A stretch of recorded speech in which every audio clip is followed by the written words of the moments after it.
জীবন বাঁচানোর জন্য অঙ্গহানি হতে আমরা দ্বিধাবোধ করি না, কিন্তু ঈমান বাঁচানোর জন্য মুনাফিকের আলামতগুলো আমাদের মধ্যে থাকলে বের করার দরকার, সেটা আমরা করি না। আফসোসের ব্যাপার। এই জন্য মুনাফিকের আলামত যদি কারো মধ্যে থাকে বাহির কইরা ফেলবো। জোরে কোন ইনশাআল্লাহ। রাসূলুল্লাহ সাল্লাল্লাহু আলাইহি ওয়াসাল্লাম জানিয়ে দেন, লা ঈমানা লিমান লা আমানাতা লাহ।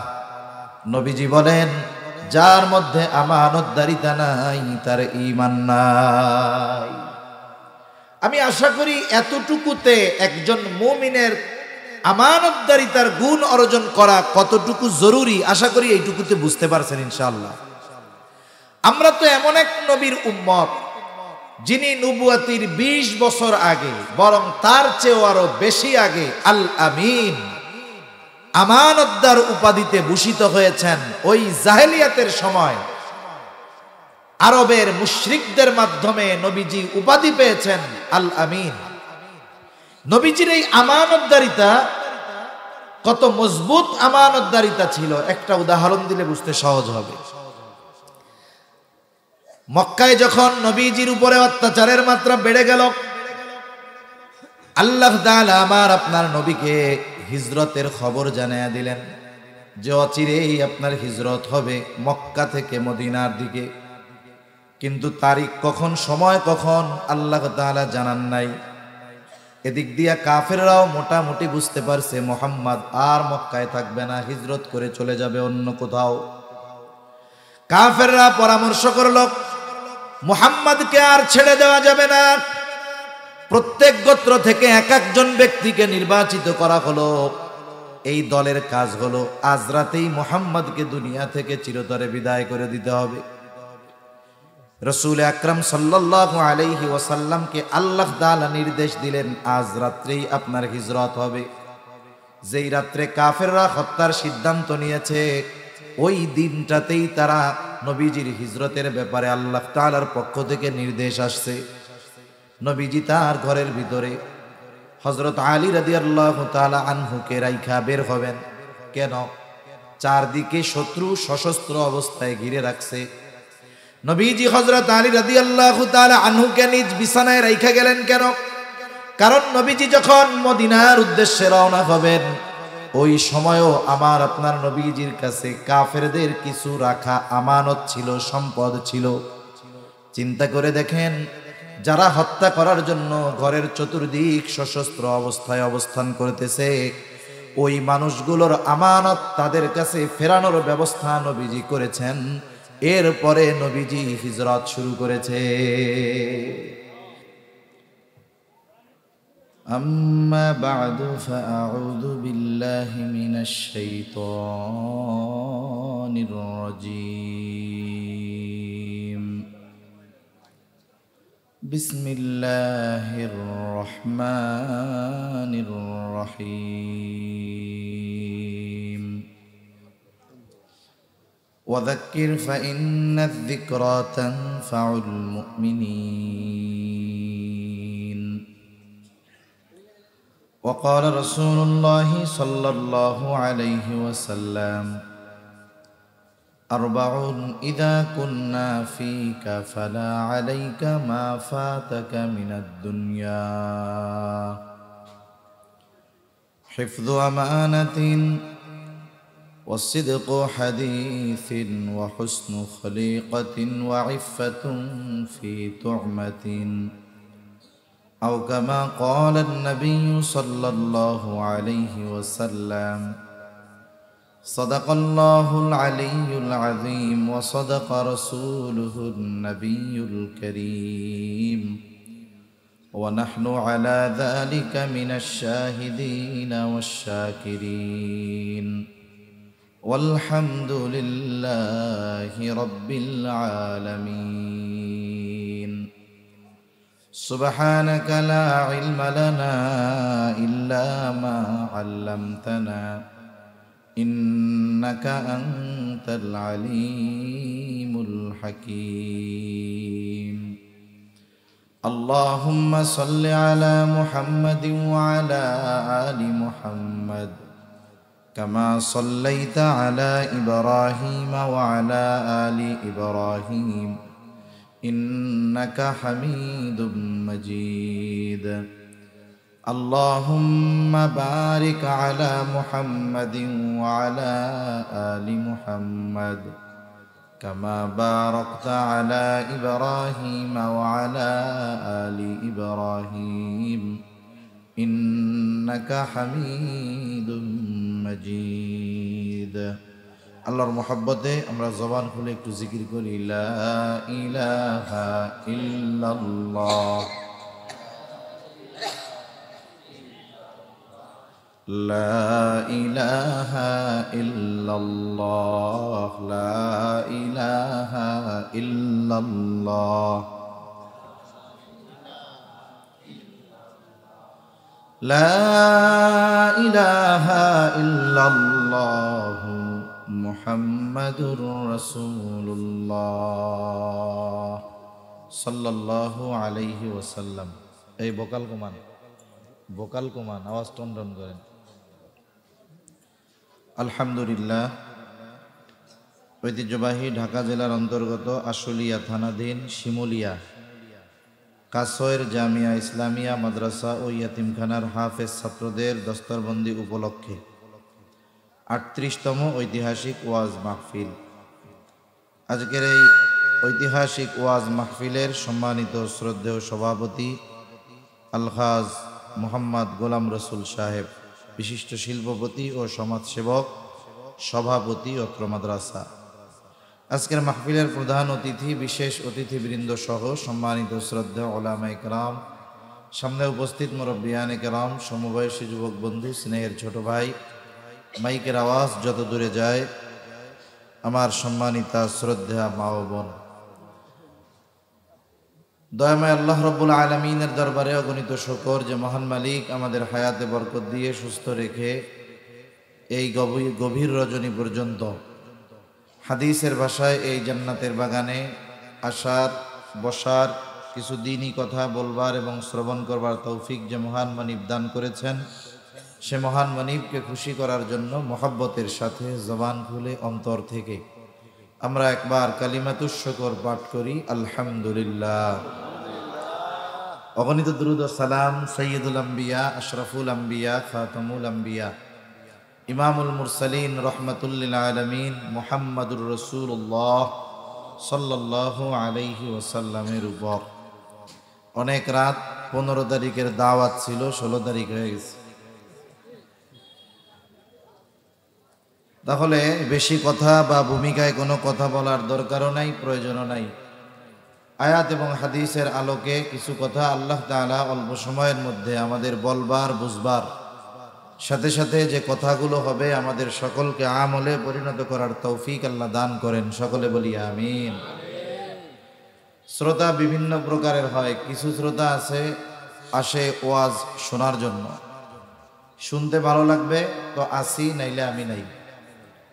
আর কিছু শ্রোতা আসে শুধু শোনার জন্য নয়, সে কিছু খোরাক, কিছু জ্ঞান অর্জন করতে চায়।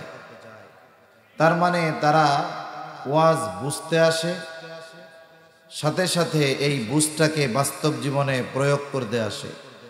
এখন কি আপনারা শুধু শুনতেই আসছেন, নাকি সাথে সাথে ওয়াজ বুঝে আমল করারও ইচ্ছা আছে?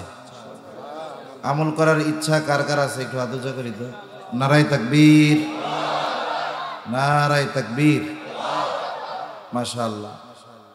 যদি ওয়াজ বুঝার ইচ্ছা থাকে, আপনারা যদি সবাই মিলে আমারে বলেন যে সারা রাত একটু ওয়াজ করেন, আমি কি করবো?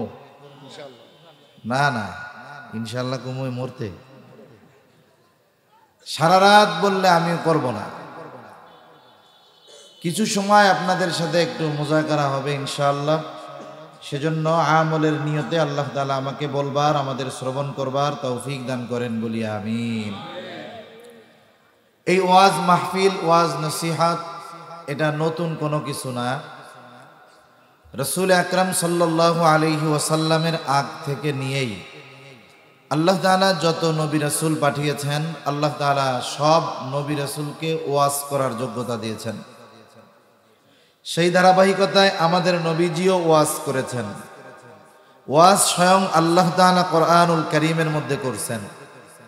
কোরআনুল কারীমে যত আয়াত আছে 500 আয়াত বিধানাবলী সংক্রান্ত, বাকি প্রায় 6000-এর কাছাকাছি আয়াত, এগুলো সব ওয়াজ, নসিহত, উপদেশ, উপমা, ঘটনা, জান্নাতের ওয়াজ, জাহান্নামের ওয়াজ, অতীতের বিভিন্ন সম্প্রদায়ের ওয়াজ, জালেমদের কিছু ওয়াজ, কিছু ভালো মানুষের ওয়াজ। আল্লাহ তাআলা এত বেশি ওয়াজ করেছেন। সাথে সাথে নবীজি সাল্লাল্লাহু আলাইহি ওয়াসাল্লামকেও বলছে আপনি ওয়াজ করেন, বারবার উপদেশ দেন। কেন উপদেশ দিবেন? আল্লাহ তাআলা বলেন ওয়াযাক্কির ফাইন্নাদ যিকরা তানফাউল মুমিনিন, কারণ ওয়াজ, নসিহত, উপদেশ এটা মুমিনদের জন্য উপকারী। সুবহানাল্লাহ। এজন্য বাস্তবেই যদি আমরা ওয়াজটা ওয়াজের মতো করতাম, ওয়াজ যদি বাস্তবেই আমলের নিয়তে শুনতাম, তাহলে এই ওয়াজ মাহফিল দ্বারা আমাদের জীবনের অনেক বড় বড় পরিবর্তন সাধিত হতো। ঠিক কিনা বলেন? সেজন্যই শুরুতে বললাম এখন মানুষ ওয়াজ শুনতে আসে, আবার এই জামানায় শুধু শুনতে আসে তা না, ওয়াজ দেখতেও আসে। ওয়াজ আবার দেখে কেমনে? চিন্তা করে যে এমন এক ভাইরাল বক্তা আসছে, এর চেহারাটা চল যায় একটু দেখে আসি গা। ওয়াজ শুনতে যায় না, কি কয় অমুককে দেখে আসি। এজন্য এক শ্রেণীর শ্রোতা আছে যে ওয়াজ দেখতেও আসে। আমরা যদি বাস্তবিক পক্ষে ওয়াজ আমলের নিয়তে শুনতাম, বলতাম, আয়োজন করতাম, তাহলে আল্লাহ তাআলা যে বলেছেন ফাইন্নাদ যিকরা তানফাউল মুমিনিন, এই উপদেশ, এই ওয়াজ এটা মুমিনদের জন্য উপকারী, বাস্তবেই নিয়ত যদি পরিশুদ্ধ থাকতো, এই ওয়াজ দ্বারা আমাদের জীবনের পরিবর্তন, বড় ধরনের পরিবর্তন সাধিত হতো। ঠিক কিনা বলেন? আমি রাসূল আকরাম সাল্লাল্লাহু আলাইহি ওয়াসাল্লামের ওয়াজওয়ালা একটা হাদিস আপনাদের খেদমতে পাঠ করেছি। খুব সুন্দর এবং ভালো একটা হাদিস। রাসূল আকরাম সাল্লাল্লাহু আলাইহি ওয়াসাল্লাম এই হাদিসের মধ্যে আমাদেরকে 4টি গুণে গুণান্বিত হতে বলেছেন। কয়টা গুণে? 4টি গুণে যদি গুণান্বিত হই লাভ কি? প্রথমত, মানুষ আমরা দুনিয়ার লাভের কথা আগে চিন্তা করি। অনেক সময় দোকানে লেখা থাকে দেখবেন বাকির নাম ফাঁকি, আবার অনেক জায়গায় লেখা আছে নগদ যা পাও হাত পাইতা নাও, বাকির খাতা শূন্য থাক। তাহলে আমরা যদি এই কথাগুলো, নবীজির এই নসিহতগুলো, উপদেশগুলো মানি, আখিরাতের লাভ এক পাশে থাকলো, প্রথমে দুনিয়ার লাভ আছে। কিসের লাভ? জোরে কোন? দুনিয়ার লাভ। নবীজি তো ওয়াজ করেছেন, গুরুত্বপূর্ণ ওয়াজ এই হাদিসটা। এই হাদিসে নবীজি কি বলেন খেয়াল দিয়া শুনবো তো ইনশাআল্লাহ। ক্বালা রাসূলুল্লাহ সাল্লাল্লাহু আলাইহি ওয়াসাল্লাম আরবাউন ইযা কুন্না ফীকা ফালা আলাইকা মা ফাতাকা মিনাদ দুনিয়া। আল্লাহ রাব্বুল আলামিন বলেন, নবীজি বলেন আরবাউন, 4টি জিনিস, ইযা কুন্না ফীকা, যখন তোমার মধ্যে থাকবে। কয়টা জিনিস? জোরে বলেন কয়টা? 4টি জিনিস যখন তোমার মধ্যে থাকবে, নবী বলেন ফালা আলাইকা, আর কোনো কিছু তোমার নাই। কিন্তু এই 4টি জিনিস তোমার মধ্যে আছে, অন্য কোনো কিছু যদি নাও থাকে, নবীজি বলেন মা ফাতাকা মিনাদ দুনিয়া, এই দুনিয়ার অন্য কিছু যদি তোমার নাও থাকে তাতে কোনো সমস্যা নাই। তার মানে এই 4 জিনিস যদি কারো মধ্যে থাকে, তাহলে আল্লাহ তাআলা তার দুনিয়ার প্রয়োজন মেটানোর ব্যবস্থা করে দিবে। সুবহানাল্লাহ বলেন। এ কথা কি দুনিয়ার কোন সাধারণ মানুষ বলছে নাকি মুহাম্মাদুর রাসূলুল্লাহ? উনি কি গোটা হায়াতে একটা মিথ্যা কথাও বলছে নাকি? সাদিকুল মাসদুক নবী গোটা হায়াতে একটা মিথ্যা কথাও বলেন নাই। কেমন সত্যবাদী নবী! কাফেররা আমার আপনার নবীজির সত্যবাদিতার সত্যায়ন করেছে। কাফেররা নবীজিকে বারবার হত্যার অপচেষ্টা করেছে। নবীজি সেজদায় গেছেন, উটের নাড়ি ভুড়ি নবীজির উপরে চাপিয়ে দিয়েছে। নবীজিকে গলার সাথে শক্ত করে কাপড় দিয়ে পেঁচায়া ধরছে, যাতে শ্বাস রুদ্ধ হয়ে মারা যায়। নবীজিকে হত্যা করার জন্য প্রত্যেক গোত্র থেকে এক একজন যুবক নির্ধারিত করা হয়েছে, সম্মিলিতভাবে সবাই মিলে নবীজিকে হত্যা করবে। যদিও কাফেররা নবীজিকে হত্যার অপচেষ্টা করেছে, কিন্তু কখনো নবীজির চারিত্রিক ব্যাপারে অপবাদ দেওয়ার দুঃসাহস করে নাই। এমন কথা কখনো তারা বলতে পারে নাই নবীজি গোটা হায়াতে একটা মিথ্যা কথা বলেছেন। বরং আল্লাহ তাআলা আমার আপনার নবীজির সত্যবাদিতার সত্যায়ন করার বহু আগে কাফেররা আমার আপনার নবীজির উপাধি দিয়েছে আল আমিন, আস-সাদিক, বিশ্বস্ত, আমানতদার, সত্যবাদী। রাসূল আকরাম সাল্লাল্লাহু আলাইহি ওয়াসাল্লাম নবুয়তির পরে 3 বছর গোপনে দাওয়াত দিয়েছেন।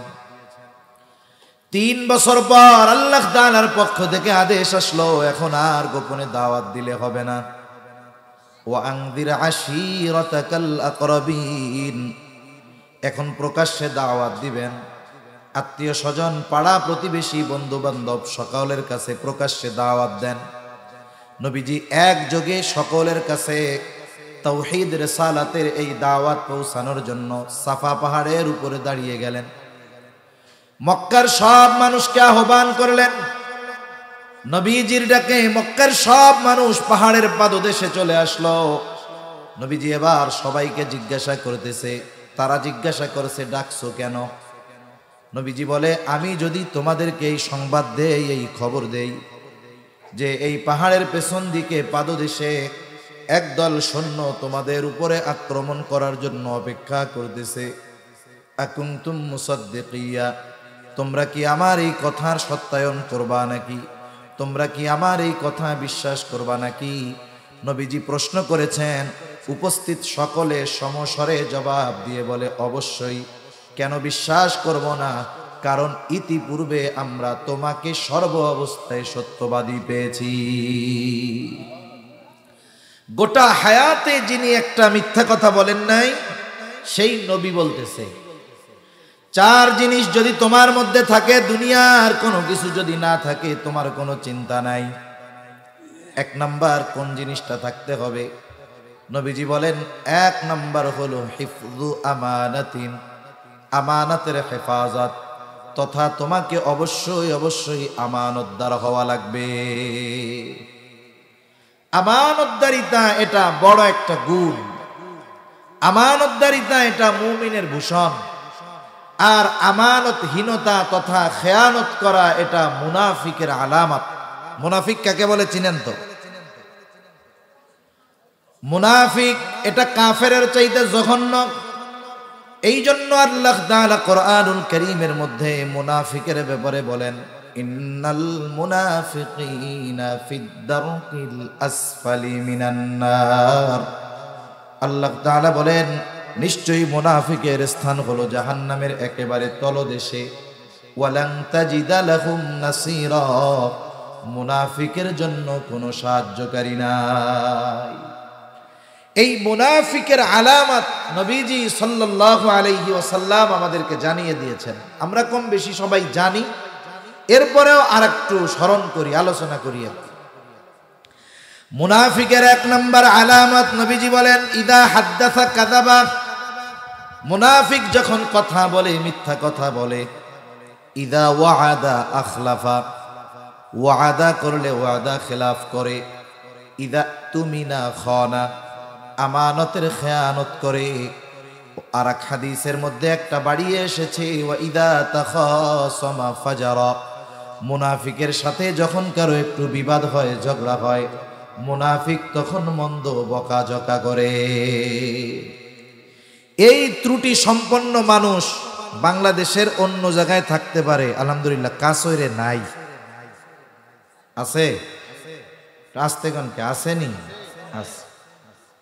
নামাজ পড়ে হাজি সাহেব, ভালো মানুষ, কিন্তু এই 4টা দোষ একসাথে তার মধ্যে আছে। মিথ্যা কথাও কয়, ওয়াদাও খেলাফ করে, আমানতেরও খেয়ানত করে, আবার মসজিদ থেকে বাইরে হইয়া টুপিটা খুইলাই এমন শব্দ বোমা ছাড়ে যে কানে আঙ্গুল দিলেও এগুলো ঢুকে যায় কানের মধ্যে। আছে না নাই?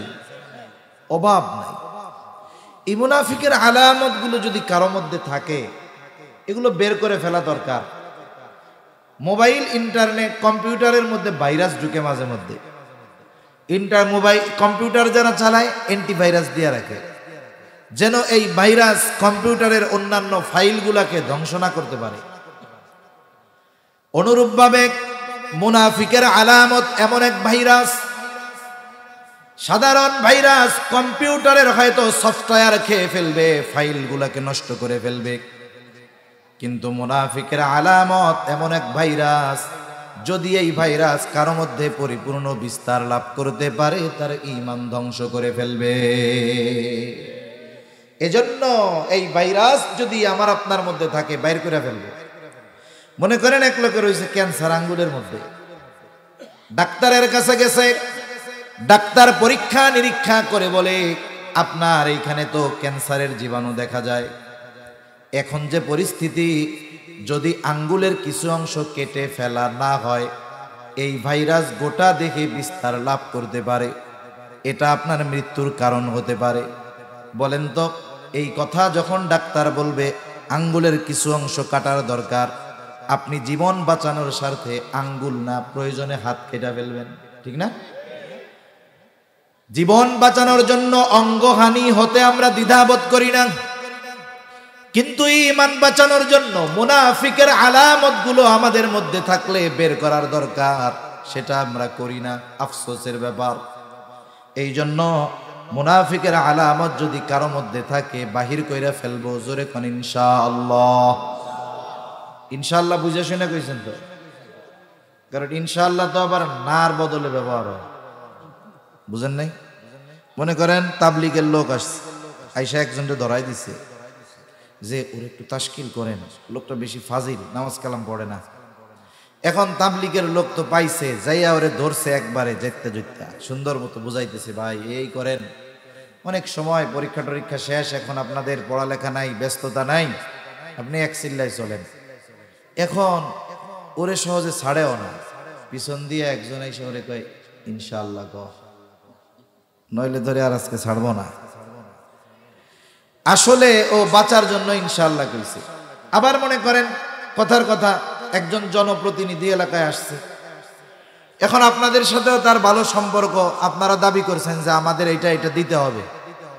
এখন উনি চিন্তা করতেছে যদি সরাসরি কই না তাহলে তো ভোট নাই, এখন নার বদলে কি কওয়া যায়, বলে ইনশাআল্লাহ আমি হইতে পারলে দিমু।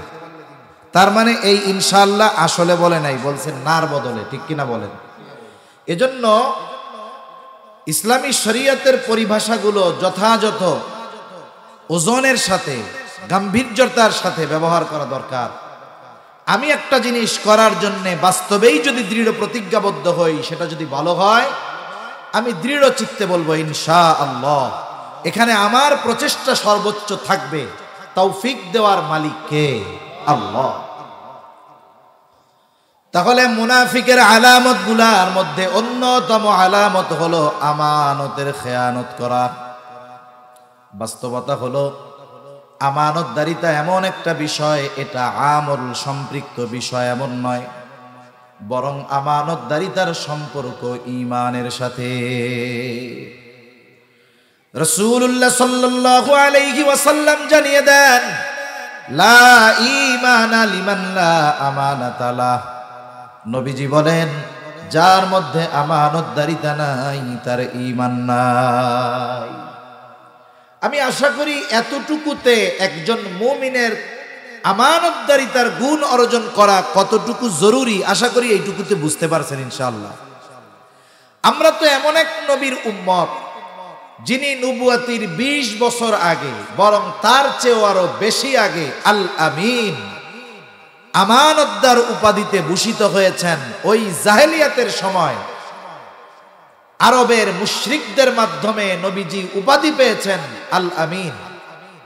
নবীজির এই আমানতদারিতা কত মজবুত আমানতদারিতা ছিল, একটা উদাহরণ দিলে বুঝতে সহজ হবে। মক্কায় যখন নবীজির উপরে অত্যাচারের মাত্রা বেড়ে গেল, আল্লাহ তাআলা আমার আপনার নবীকে হিজরতের খবর জানিয়ে দিলেন যে অচিরেই আপনার হিজরত হবে মক্কা থেকে মদিনার দিকে। কিন্তু তারিখ কখন, সময় কখন আল্লাহ তাআলা জানান নাই। এদিক দিয়া কাফেররাও মোটামুটি বুঝতে পারছে মুহাম্মদ আর মক্কায় থাকবে না, হিজরত করে চলে যাবে অন্য কোথাও। কাফেররা পরামর্শ করল মুহাম্মদকে আর ছেড়ে দেওয়া যাবে না। প্রত্যেক গোত্র থেকে এক একজন ব্যক্তিকে নির্বাচিত করা হলো।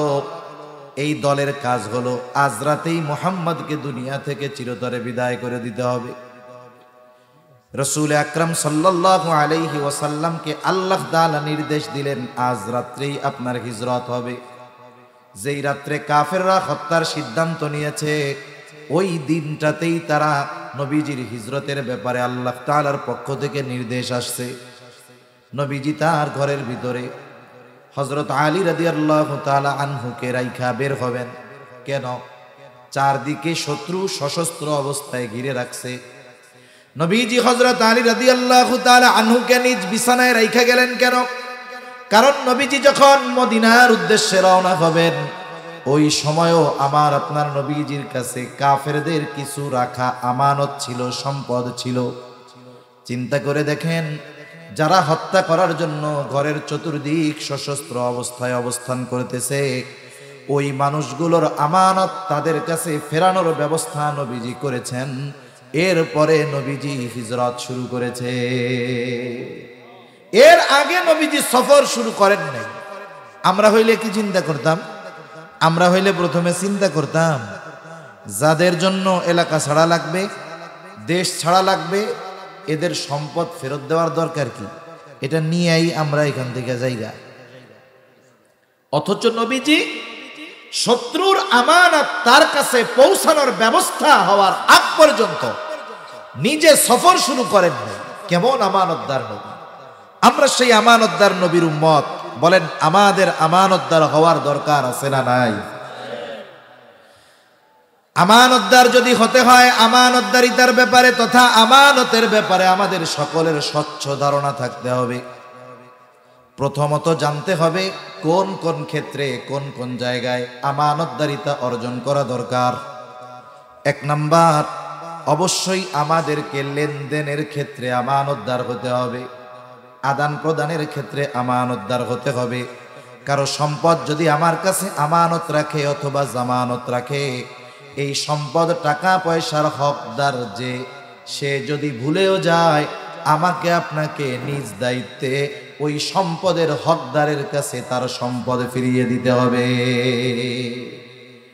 আল্লাহ তাআলা কোরআনুল কারীমের মধ্যে বলেন, ইন্নাল্লাহা ইয়া'মুরুকুম আন তুআদ্দুল আমানাতি ইলা আহলিহা। আল্লাহ তাআলা বলেন, নিশ্চয়ই আল্লাহ তোমাদেরকে আদেশ দিচ্ছেন, নির্দেশ দিচ্ছেন। কি আদেশ? বলে, আন তুআদ্দুল আমানাতি ইলা আহলিহা, যে তোমরা আমানত তার হকদারের কাছে ফিরায় দাও। ওয়ালাইকুম আসসালাম ওয়া রাহমাতুল্লাহ। এই জন্য আমার আপনার কাছে যদি কেউ কিছু পাওনা থাকে, সে যদি ভুলেও যায়, ফিরিয়ে দেওয়ার দায়িত্ব আমার আপনার। আমি লেনদেন সংক্রান্ত আমানতদারিতার বিষয়ে লম্বা কথা বলবো না, কারণ সামনে আমার একটু লম্বা কথা বলতে হবে। এই জন্য সর্বশেষ কথা হলো, আমরা লেনদেনের ক্ষেত্রে আমানতদার হব। জীবনটা এমন ভাবে সাজাবো, আমি যখন দুনিয়া থেকে যাব, আমার যখন ইন্তেকাল হবে, কোনো মানুষ যেন আমার কাছে কোনো হক না পায়। কথা বুঝে আসছে না? তাহলে এক নাম্বার, আমানতদারিতা হবে লেনদেনের মধ্যে। দুই নাম্বার, শুধু লেনদেনই আমানত এমনটা নয়, কথাও কিন্তু আমানত হয়। কথা রাসূল আকরাম সাল্লাল্লাহু আলাইহি ওয়াসাল্লাম বলেন, ইযা হাদ্দাসার রাজুলু সুম্মা ইলতাফাতা ফাহিয়া আমানাতুন। নবীজি বলেন, যখন কোনো মানুষ কথা বলে আর এদিকে সেদিকে তাকায়, ফাহিয়া আমানাতুন, এই কথাটা এদিকে সেদিকে তাকিয়ে বলল, এই কথাটা যার কাছে বলে সেটাও আমানত হয়ে যায়। সাধারণভাবে একজন মানুষ আপনার আমার কাছে আসছে, আসার পরে ডানে বামে দেখতেছে যে কেউ আছে কিনা, দেখে কিনা, শোনে কিনা। এবার ডানে বামে তাকায়া আমার আপনার কাছে একটা গোপন বিষয় বলছে। সে কিন্তু কিছুই বলে নাই, শুধু তার অঙ্গভঙ্গিমা কি ছিল, ডানে বামে দেখে শুনে সে একটা কথা আমার আপনার কাছে বলছে। নবীজি বলেন, কিছু বলা লাগবে না, এই যে ডানে বামে তাকিয়ে যেই কথা আমার আপনার কাছে বলল, ওই কথাটা আমানত হয়ে গেছে। তার মানে ওই কথাটা অন্য কারো কাছে আর বলা যাবে। রাসূল আকরাম সাল্লাল্লাহু আলাইহি ওয়াসাল্লাম জানিয়ে দিয়েছেন কথাও আমানত হয়, কিন্তু আমাদের খাসলাত, আমাদের অভ্যাস হলো এর ব্যতিক্রম। কিরকম? বলে কেউ আমার কাছে একজন কথা বলার পরে বলছে, হুজুর আপনাকে খুব বিশ্বাস করি, কথাটা আপনার কাছেই শুধু বললাম, আর কারো কাছে কইেন না। কাজ শেষ। সে আমার চোখের আড়াল খাওয়ার আগে একজনকে ডাক দিয়ে আমি বলি, এদিকে আসো। ওই লোকটাকে চিনো? বলে চিনি। আমাকে খুব বিশ্বাস করে, আমার কাছে তার এই গোপন কথাটা বলছে, কারো কাছে কইতে মানা করছে, আমি শুধু তোমারে কইলাম, তুমি কিন্তু কাউরে কইও না। কাম শেষ। ও কি করবে যে হুজুরে তো কাউরে বলতে মানা করছিল, হুজুর একজনের কাছে কইছে, এটা মনে হয় আর একজনের কাছে বলা যায়। ও এবার গিয়ে আর একজনরে বলবে, শোনো হুজুর আমাকে খুব বিশ্বাস করে, অমকের ব্যাপারে এই কথাটা আমাকে বলছে, কারো কাছে বলতে মানা করছে, আমি তোমারে কইলাম, তুমি কাউরে কইও না। এইবার ও গিয়া আর একজনরে কয়। এইভাবে বলতে বলতে সকালের কথা যেটা কারো কাছে বলা মানা ছিল, পৌঁছায় গেছে 100 জনের কাছে। এখন বলেন তো, আমি বললাম একজনের কাছে, কথা পৌঁছাইল 100 জনের কাছে। এখন বলেন এই কথার ব্যাপারে যেই খেয়ানত, এটা একটা আছে নাকি 100 হয়ে গেছে? এই যে 100 জনের কাছে কথা পৌঁছানোর জন্য দায়ী আমি, আমার দ্বারা শুরু হয়েছে এটা। হাদিসের মধ্যে আসছে, নবীজি সাল্লাল্লাহু আলাইহি ওয়াসাল্লাম বলেন, যখন কোনো ব্যক্তি কোনো ভালো কাজের সূচনা করে, ওই ভালো কাজ যতজন করে, যতদিন করে, সকলের ভালো কাজের সমপরিমাণ আমল, তার সওয়াব তার আমল নামায় যোগ হয়ে যায়। আবার কারো দ্বারা যখন কোনো মন্দ কাজের সূচনা হয়, ওই মন্দ কাজ যতদিন চলে, যতজন করে, ওই ব্যক্তি যদি দুনিয়া থেকে চলেও যায়, তাহলে তার আমল নামায় সকলের মন্দ কাজের সমপরিমাণ গোনাযোগ হয়ে যায়। এই যে মাদ্রাসা মনে করেন, যার দ্বারা শুরু হয়েছে, যারা এখানে সহযোগিতা করছে, যারা টাকা পয়সা দিয়েছে, এই মাদ্রাসা যতদিন থাকবে, কোরআনের তিলাওয়াত যতদিন চলবে, এই মসজিদ যতদিন থাকবে, নামাজ যতদিন হবে, তিলাওয়াত যতদিন হবে, 1000 বছর পরেও যদি এই প্রতিষ্ঠান থাকে, 1000 বছর আগে যারা এখানে সহযোগিতা করেছে, কবরে শুয়া শুয়া সওয়াব পাইতে থাকবে। সুবহানাল্লাহ। কয় কোটি? এই 3 কোটি, 300 কোটি, 500 কোটি এখন আমাকে ডাইল ভাত। 1000 কোটি, 1000 কোটির দুর্নীতি শুনতে শুনতে 1-2 কোটি মনে হয় 2 পকেটেই থাকে। ঠিক কিনা বলেন? অবস্থা হলো এরকম। তা সে 3 কোটি টাকা খরচ করেছে নমিনেশনের জন্য। যাক, নমিনেশন পেয়েছে। এইবার সে পোস্টার ছাপিয়েছে যে এই মার্কায় ভোট দিয়ে অমক ভাইকে জনগণের সেবা করার সুযোগ দিন। আচ্ছা বলেন তো, যদি সেই ব্যক্তি বাস্তবেই জনগণের সেবা করার জন্যই চেয়ারম্যান হইতো, তাহলে তার চেয়ারম্যান হওয়া লাগতো না, এই কোটি কোটি টাকা দিয়ে নমিনেশন না কিনে জনগণের সেবা করতে পারতো। ঠিক কিনা বলেন? তার মানে এইখানে এই চেয়ারম্যানই দায়িত্বের একটা মজা তার আছে। অতীতের মানুষ বিশেষ করে রাষ্ট্রীয় দায়িত্ব নিতে চাইতো না। হযরত আবু যর গিফারি রাদিয়াল্লাহু তাআলা আনহুর ব্যাপারে এমনটা বর্ণিত আছে, উনার অনুপস্থিতিতে একটা মজলিসের মধ্যে ওনার ব্যাপারে আলোচনা হইতেছে যে রাষ্ট্রীয় ওই দায়িত্বটা আবু যর গিফারিকে দিলে ভালো হয়। উনি কিন্তু ওই জায়গায় নাই, ওনার ব্যাপারে একটা আলোচনা হয়েছে, দায়িত্ব দেওয়াও হয় নাই। ওই মজলিসের একজন আবু যর গিফারি রাদিয়াল্লাহু তাআলা আনহুর কাছে গিয়ে বলে, আবু যর, আপনাকে হয়তো রাষ্ট্রের এই দায়িত্বটা দেওয়া হতে পারে। আবু যর গিফারি রাদিয়াল্লাহু তাআলা আনহু যখন শুনলেন রাষ্ট্রের এই গুরুত্বপূর্ণ দায়িত্ব তাকে দেওয়া হতে পারে, এখনো দেওয়া হয় নাই, ঘুম হারাম হয়ে গেছে। কি করছে? রাতের বেলায় বিছানাপত্র নিয়ে দায়িত্ব দিয়ে দেয় নাকি এই ভয়ে এলাকা ছেড়ে তিনি চলে গেছে। আর এখন তো দায়িত্ব নেওয়ার প্রতিযোগিতা করে, আর অতীতের মানুষকে চাবুক দিয়ে পিটায়াও দায়িত্ব দেওয়া যায়। ইমাম আজম আবু হানিফা রহমাতুল্লাহ আলাইহি, সজাগ আছেন তো আপনারা? তাকবীর দেন, নারায়ে তাকবীর। কারণ রাত 12টার পরে তো আমি কথা কইতে পারি না, আমার ঘুম আসতেছে, ওই জায়গায় বসে বসে জিমাইছি। এখন আপনারা একটু কথাবার্তা বললে হয়তো অল্প কিছু সময় সজাগ থাকা যাবে, নাইলে অবস্থা খারাপ। আর কথা কত বলা যায়। একটু আগে দেখলাম বাংলাদেশের একজন যুবক তরুণ প্রতিযশা আলেমে দিন, কুমিল্লার এক কৃতি সন্তান, Dhaka elephant road medical staff quarter মসজিদের সম্মানিত খতিব মুফতি রফিউদ্দিন মাহমুদ নুরি বয়ান করতেছে। বয়ানের মধ্যেই ওনার ভয়েস যে ডাউন হয়েছে, কি হয়েছে আল্লাহ জানে, কথাই বের হচ্ছে না, অসুস্থ হয়ে গেছে। এজন্য কত কথা বলা যায়, সেজন্য অল্প কথার মধ্যে যদি আপনারা বুঝতে পারেন এটাই কামিয়াব, ঠিক কিনা বলেন? ইমাম আজম আবু হানিফা রহমাতুল্লাহ আলাইহি খলিফা মনসুরের সাথে দেখা। খলিফা মনসুর ইমাম আজম আবু হানিফা রহমাতুল্লাহ আলাইহিকে প্রস্তাব দিচ্ছে, ও ইমাম আবু হানিফা, প্রধান বিচারকের আসনটা খালি, প্রধান কাজীর পদ খালি, প্রধান বিচারকের পদ খালি, আপনি এই দায়িত্বটা গ্রহণ করেন, প্রধান বিচারক। ইমাম আবু হানিফা রহমাতুল্লাহ আলাইহিকে যখন প্রস্তাব দেওয়া হলো, ইমাম আবু হানিফা খলিফার কথার পরপরই প্রস্তাব নাকচ করে দিলেন, বললেন না, এই দায়িত্ব আমি নিতে পারবো না। ইমাম আবু হানিফা যখন খলিফার মুখের উপরে প্রস্তাব ফিরিয়ে দিল, খলিফা রাগান্বিত হয়ে গেল, তার ইগোতে আঘাত লেগেছে, আত্মমর্যাদায় আঘাত লাগছে। আরে আমি খলিফা, আমার প্রস্তাব মুখের উপরে ফিরিয়ে দিল, কত বড় স্পর্ধা।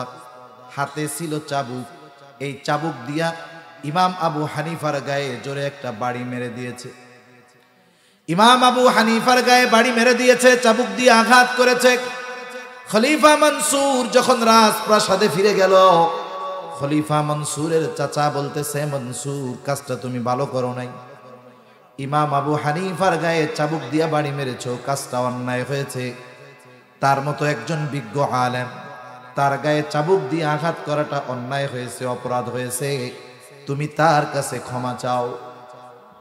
খলিফা মনসুর যখন চাবুক দিয়া বাড়ি মারছে তখন তো রাগান্বিত অবস্থায় ছিল, এখন মাপ চাইতে কইতেছে, মেজাজ ঠান্ডা, কিন্তু মাপ চাইতে যে যাবে এখন তার লজ্জা লাগতেছে। কারণ মানুষ রাগান্বিত অবস্থায় এমন কিছু কাজ করে যেগুলো তার পরবর্তী গোটা হায়াতে আফসোসের কারণ হয়ে যায়, ঠিক কিনা বলেন? আমরা গ্রাম অঞ্চলে অনেক সময় হয়, শহরেও হয়। গ্রামেরটা তো টের পাওয়া যায়, শহরেরটা সহজে বোঝা যায় না। চার দেয়ালের মধ্যে অনেক সময় স্বামী স্ত্রীর মধ্যে তুচ্ছ বিষয় নিয়ে দ্বন্দ্ব হয়। শয়তানের একটা গ্রুপ আছে, ওই গ্রুপের দায়িত্বই হইল স্বামী স্ত্রীর মধ্যে দ্বন্দ্ব লাগায়া বিচ্ছেদ সৃষ্টি করে দেওয়া। এই গ্রুপের কামই এই, গোটা দুনিয়া ব্যাপী এই কাম করে বেড়ায় এরা। মনে করেন তুচ্ছ বিষয় নিয়ে স্বামী স্ত্রীর মধ্যে দ্বন্দ্ব লাগে। তুচ্ছ বিষয়টা কি হইতে পারে? মনে করেন স্বামী জমিনে কাজ করে, প্রচন্ড গরমে, কাঠ ফাটা রোদে, ধানের জমির মধ্যে কাজ করা কত কষ্ট, এটা ওয়াজ করে বোঝানো যাবে না, যে কাজ করে সে বোঝে কষ্ট কেমন। এখন দুপুরবেলা আসছে, খাওয়ার সময়, খানা দানা দিছে সামনে, সব রান্না বান্না হয়েছে, লবণের বাটিও দিছে, কিন্তু ভুলে রান্নার সময় তরকারির মধ্যে লবণ দিতে মনে নেই। এখন বলেন তো সমস্যার সমাধান কিভাবে হইতে পারে? লবণের বাটি আছে না পাশে, সমস্যার সমাধান তো সামনেই আছে, লবণ নিয়ে ভাতের সাথে মাখাই নিলেই তো কাম শেষ। কিন্তু শয়তান আইসা কয়, এত পরিশ্রম কাগো লেগে করোস, কি রামদে দেখছোস, মুখে দেওয়ান যায়? এই শয়তানে দিছে ডোজ। এবার চিল্লায় কয়, দেখ কি রান্না বান্না করে, এগুলো মুখে দেওয়ান যায়? লবণ হয় নাই, ছাই ছাতা কি রান্না করছে? যত ভালো মশলা টসলা সব দিক, লবণ যদি না দেয় খাবারের মধ্যে, খাওয়া যাবে? এখন মহিলা চিন্তা করে, হায় রে, এই গরমের মধ্যে লাকড়ির চুলায় পাশে বৈশা কত তাপ সহ্য করে রান্না করলাম, লবণ তো পাশেই ছিল, দিলেই তো কাজ শেষ, আর আমার এরকম কইলো। শয়তান কয়, দেখছস, তোর কষ্টের কোনো দাম নেই। এইবার মহিলা জোর আওয়াজে বলে, এত হইছে কি, পাশে লবণ আছে, নিলেই তো হয়ে যায়। শয়তান এবার বেটারে কয়, দেখছস, গলার আওয়াজ তোর চাইতে 3 গুণ বেশি, এইবার শুরু হয়ে গেছে দ্বন্দ্ব। শুরুটা কি নিয়েছিল, লাস্টে দ্বন্দ্ব এমন অবস্থায় গেছে আশেপাশের লোকজন জড়ো হয়ে গেছে। লাস্টে মহিলারে শয়তান কয় ওর ঘর করার দরকার কি, এবার মহিলা জোর গলা কয় তোর ঘর আমি করুম না, আমার জীবনটাই শেষ। এবার যদি শয়তান বেটারা এসে কয় এমন বউ তোর লাগবো না, কত বউ পাইবি। এইবার দুইজনের কথা, চতুর্দিক দিয়ে দর্শক আছে, দর্শক। গ্রামে এরকম হয় কি হয় না, কর না, স্বামী স্ত্রীর দ্বন্দ্ব, চতুর্দিকে কি আছে, দর্শক। বল খেলা দেখছেন, ফুটবল খেলা, ফুটবল খেলায় যখন চারদিক, মাঠের চারদিকে দর্শক, ফুটবল খেলায় নজর থাকে কোন দিকে, বলের দিক, বলের দিক। এখন সবার নজর বলের দিকে, নিস্তব্ধ নীরব উত্তেজনা মুহূর্ত। বল নিয়ে স্ট্রাইকার টান দিছে, দৌড়, এমন দৌড় দিছে ৩-৪ জনকে কাটাইয়া যখন গোলকিপারের বরাবর শট করছে, গোলকিপার ধরতে পারে নাই। কি হয়েছে গন্ধ, যখন গোল হয় ৮০ বছরের বুড়া এক লাফে ৫ হাত উঠে জায়গা, ঠিক কিনা কোন? এর আগে কিন্তু নিস্তব্ধ নীরব, একদল চিন্তা করে খাইয়া গেলাম কি, আর একদল চিন্তা করে এই তো গোল হয়ে গেল। ওই যে স্বামী স্ত্রীর দ্বন্দ্বর চারপাশেও এরকম ফুটবলের দর্শকের মধ্যে কিছু আল্লাহর বান্দা দর্শক থাকে, কিচ্ছু কয় না, কিন্তু এতক্ষণে মারামারি সব হইতেছে, কিছু কয় না। যেই ওই বেটা রাগ হইয়া মহিলাকে বলে দিলাম তোর 14 গোষ্ঠী দইরা, এইবার কার চাচা করছেন কি, ওই যে গোল দিলে লাফায় উঠে, লাফায় উঠছে। শয়তানের গোল দেওয়া শেষ, মিশন শেষ। এখন কি কয়, এখন কয় চাচা করছেনটা কি আপনি, সব শেষ হয়ে গেল। শয়তানের এক মিশন শেষ। এইবার শয়তান মোহাব্বতের খাজানা নিয়ে হাজির হয়। স্ত্রীর মধ্যে স্বামীর মোহাব্বত ঢুকায়, স্বামীর মধ্যে স্ত্রীর মোহাব্বত ঢুকায়, কিন্তু সম্পর্ক তো শেষ। এইবার দুইজন দুইজনের ছাড়া আর বাঁচে না। আরেকজন কয় এই যে 2 বছরের মাইয়াটা কে লালন পালন করবো, সৎমা আসলে কামের বেটির মতো খাটাইবো এই বয়সে। এখন দুইজনের প্রতি দুইজনের মোহাব্বত চলে আসছে মাদ্রাসায় মোহতামিম সাহেবের কাছে। এই সাহেব কি হয়েছে, কই হুজুর বউরে তো তালাক দিয়া দিছি। দিছস কেন? কে রাগের ঠেলায় দিছি হুজুর। তাকে খুশি হইয়া কেউ তালাক দেয় নাকি? খুশি রাগ হইয়াই তো দেয়, ঠিক কিনা বলেন? তার মানে দেখেন, মানুষের যখন রাগ হবে, এগুলো জীবনের মূল নীতি। রাগ যখন হবে, রাগান্বিত অবস্থায় কখনো সিদ্ধান্ত নিতে হয় না। এজন্য ইসলাম আমাদের শিক্ষা দিয়েছে রাগ যখন হবে কি করতে হবে। ইসলামের নির্দেশনা, রাগী অবস্থায় আপনি দাঁড়ানো আছেন, বৈশা পড়েন, বসা আছেন শুয়ে পড়েন, মাটির সাথে গড়াগড়ি দেন। রাগ উঠছে, যার উপরে রাগ হয়েছে আপনি তার চোখের সামনে থেকে সরে যান, অজু করেন, নামাজে দাঁড়ায় যান, অল্পতেই রাগটা নিমেষে মাটি হয়ে যাবে। ওই যে দেখেন যারা চতুর্দিকে দাঁড়ায় ছিল, মহিলারা যদি মহিলাকে টাইনা পুরুষের চোখের আড়ালে নিয়ে যাইত, আর পুরুষটা যদি পুরুষটাকে দূরে সরায় দিত, দুইজন তখন দুইজনের থেকে চোখের আড়াল হতো। আশা করা যায় এই ধরনের অঘটনটা ঘটত না। এজন্য যেহেতু গ্রাম অঞ্চলের মানুষ, আমরা এই ধরনের সিচুয়েশন যদি আসে, অবস্থা যদি আসে, আমরা এই পদ্ধতি অবলম্বন করব, বলেন ইনশাআল্লাহ। এখন কথা হইল, রাগান্বিত অবস্থায় সিদ্ধান্ত নিছে, কিন্তু রাগ চলে যাওয়ার পরে চিন্তা করে কাজটা তো ভালো হয় নাই। খলিফা মনসুর নিজে গিয়ে ক্ষমা চাবে, লজ্জা লাগতেছে। মনসুর তার সবচাইতে বিশ্বস্ত মানুষটাকে বলল, যাও ইমাম আবু হানিফার কাছে গিয়ে আমার পক্ষ থেকে ক্ষমা চায় আসো। সাথে সাথে 1 থলে স্বর্ণ মুদ্রা দিছে। স্বর্ণ মুদ্রা, কয়েল না, 5 টাকার কয়েন না, স্বর্ণ মুদ্রা এক একটা দিছে 1 থলে, কোটি কোটি টাকার সম্পদ। এইবার এইটা নিয়ে ওই লোক ইমাম আবু হানিফার কাছে গেছে, বলছে যে শোনো ইমাম আবু হানিফাকে এটা আমার পক্ষ থেকে হাদিয়া দিবা, আর বলবা তিনি যদি আমার হাদিয়া গ্রহণ করে তাহলে আমি সুনিশ্চিত হব যে তিনি আমাকে ক্ষমা করেছে। লোকটা ইমাম আবু হানিফার কাছে গেছে, গিয়া বলতেছে যে খলিফা আপনার সাথে যে আচরণ করছে এই জন্য লজ্জিত, তিনি আপনার কাছে ক্ষমা প্রার্থী, মাফ করে দেন। ইমাম আবু হানিফা রহমাতুল্লাহ আলাই নববী গুণে গুণান্বিত। নবীজি ছিলেন ক্ষমার আধা। কেউ যদি ব্যক্তিগতভাবে নবীজিকে কষ্ট দিত, নবীজি মাফ করে দিত। ইমাম আবু হানিফাও বলছেন ঠিক আছে মাফ করে দিলাম। এবার লোকটা বলে, এই যে 1 থৈলা স্বর্ণ মুদ্রা খলিফা আপনার লাগে হাদিয়া দিছে, আপনি যদি এইটা নেন তাইলে উনি নিশ্চিত হবে যে আপনি তারে মাফ করছেন। ইমাম আবু হানিফা বলে, আমি তাকে মাফ করে দিয়েছি, কিন্তু হাদিয়া আমার লাগবে না। লোকটা বারবার জোরাজুরি করতেছে। ইমাম আবু হানিফা বলে, না, হাদিয়া আমার লাগবে না। এইবার ওই লোকটা বলে, আপনি রাখেন, আপনি ব্যয় না করেন, সদকা করে দিয়েন। বলে, না, রাখা যাবে না।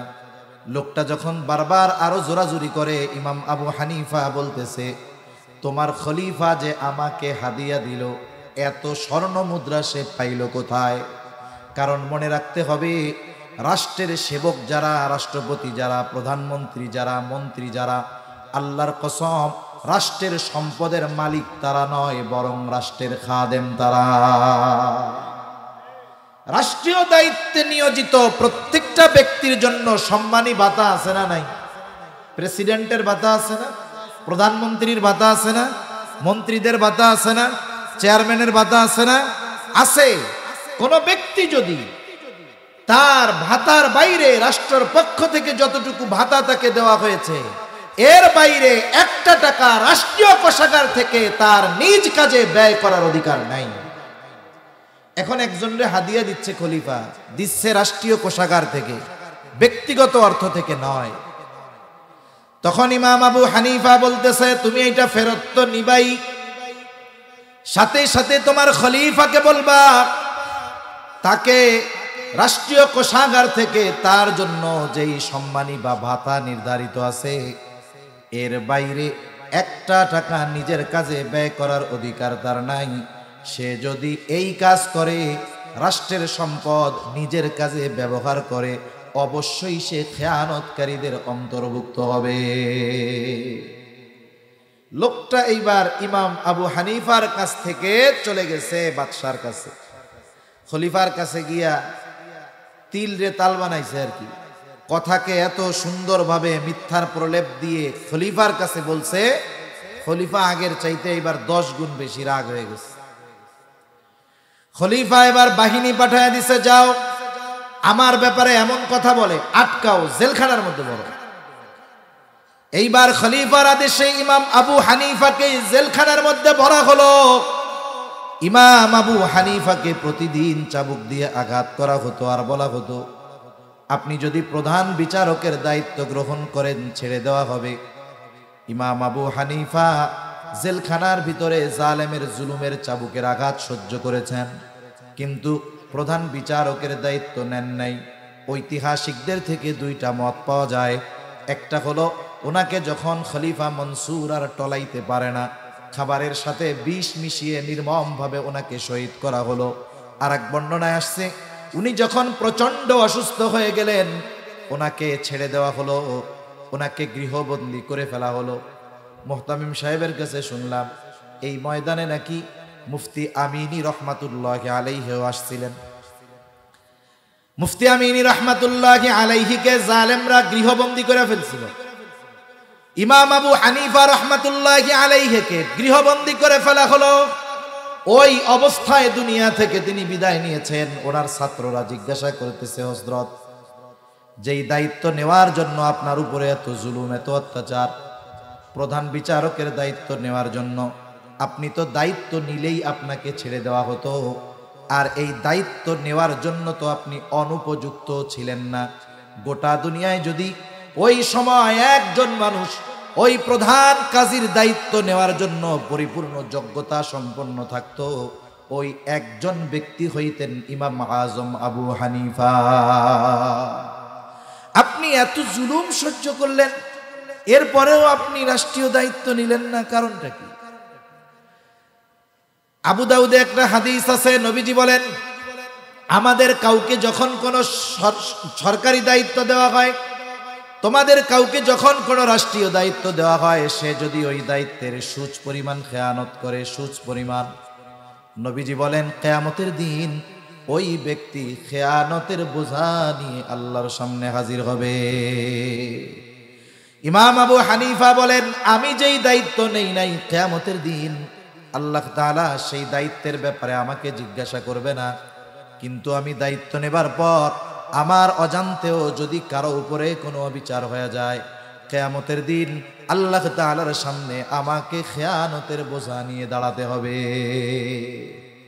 এজন্য দায়িত্ব আমানত, রাষ্ট্রের প্রত্যেকটা দায়িত্বশীল ব্যক্তিকে যেই দায়িত্ব দেওয়া হয়েছে এই দায়িত্ব তার কাছে আমানত। অনেকে চিন্তা করবে, হুজুর আমরা তো আর বিচারক না, সরকারি লোকও না, আমাদের দ্বারা দায়িত্বের খেয়ানত হয় না। অনেক মানুষের মাধ্যমে এই দায়িত্বের খেয়ানত হয়, হয় কি হয় না? আপনাদের এলাকায় তো মনে হয় ধান টান ভালো হয়, তাই না? ধান হয়, ধান ধান মনে করেন ধানের জমিটা যখন পরিষ্কার করেন, প্রথমে পরিষ্কার কইরা ধানের চারাটা যখন রোপণ করা হয়, কেউ যদি চিন্তা করে এই যে চারা রোপণ করে আসলাম, 3 মাস পরে গিয়া ধান কেটে ঘরে তুলমু, 3 মাস পরে যদি ও জমিতে চায়, ওর চারাই তো খুঁজে পাবে না, দেখবে সব জঙ্গল হয়ে গেছে। এখন ধান যখন একটু বড় হয়, জমিন যখন মোটামুটি শুকিয়ে যায়, আগাছা যে জন্ম নেয়, ওই সময় নিড়ানি দেওয়া লাগে। কি কয় আপনাদের এইদিকে? নিড়ানি দেয় না? এখন মনে করেন একজন মানুষ তো আর একটা জমি, বড় জমি নিজে নিড়ানি দিতে পারবে না, তখন ওই জমির কাজের জন্য কৃষক নেয়। আপনাদের এদিকে কি বলে, জন নেয় নাকি? হ্যাঁ, কামলা নেয় বা জন নেয়। এখন হাজী সাহেব তার জমিতে আগাছা পরিষ্কার করার জন্য, নিড়ানি দেওয়ার জন্য একজনের নিছে। হাজী সাহেব কিন্তু এই মসজিদের ইমাম সাহেবকে নিড়ানি দেওয়ার জন্য নিবে না, বলবে না যে হুজুর ফজর থেকে জোহর পর্যন্ত বেকারি থাকেন, এক কাজ করেন জোহরের আজান পর্যন্ত আমার জমি 2 শতক নিড়ায় দেন, আপনিও 1000 টাকা পাইলেন। কারণ হাজী সাহেব জানে যে এই জমি নিড়ানির কাজ হুজুরে দেওয়া হবে না, উনি নিড়ানির জন্য ওই লোকটাকেই নিয়োগ দিবে যার কাজের ব্যাপারে ওনার ধারণা আছে, যে সকাল থেকে দুপুর পর্যন্ত 2 শতক জমি নিড়ায় ফেলতে পারবে। এইবার ওকে জমিতে নিয়ে দেখাই দিছে যে এই যে আমার 2 শতক, দুপুর পর্যন্ত নিড়ানি শেষ কইরা বিকালবেলা এসে টাকা নিয়ে যাওয়া হাটের থেকে বা বাজার থেকে।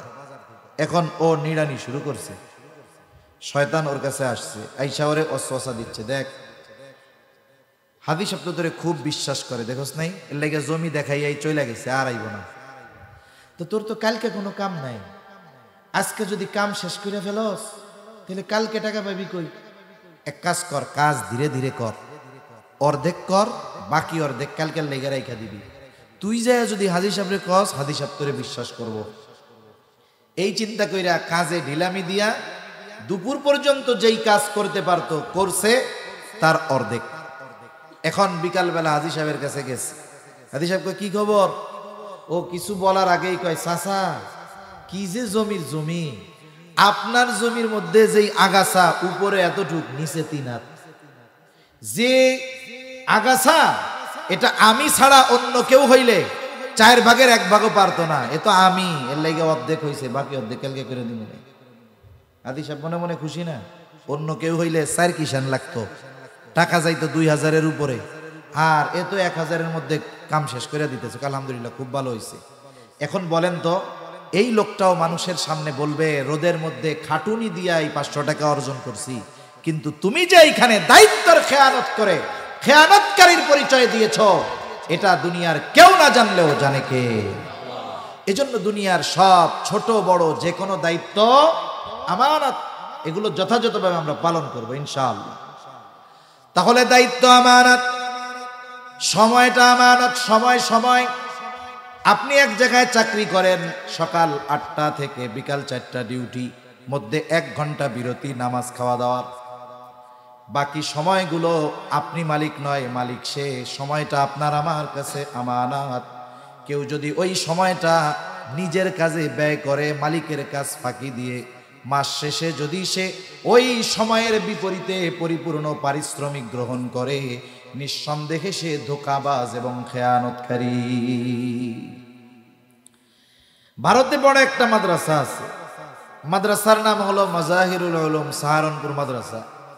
এই মাজাহিরুল উলুম যার নামে এই মাদ্রাসা, ওনার নাম হলো মাজহার নানুতুবি রহমাতুল্লাহ আলাইহি। উনি এক মাদ্রাসায় পড়াইতেন, নিকট অতীতের কথা বলতেছি।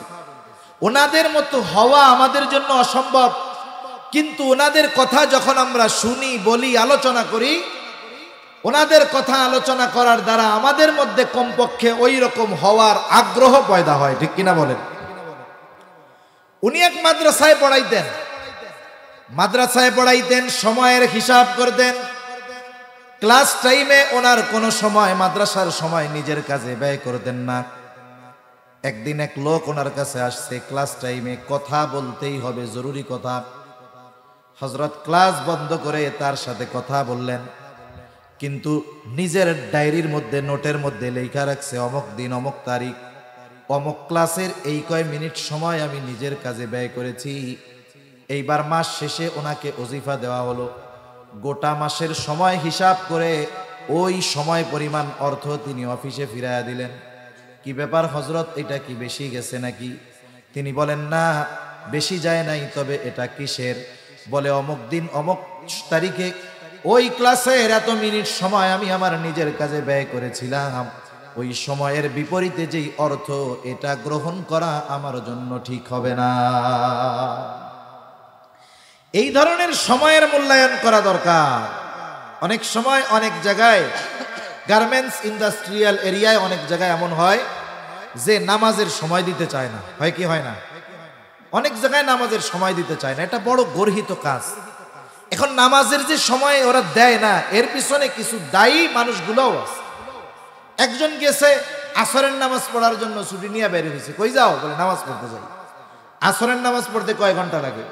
জরুরত অজু টজু দিয়া মনে করেন 15 মিনিট, সর্বোচ্চ ধরলাম 20 মিনিট।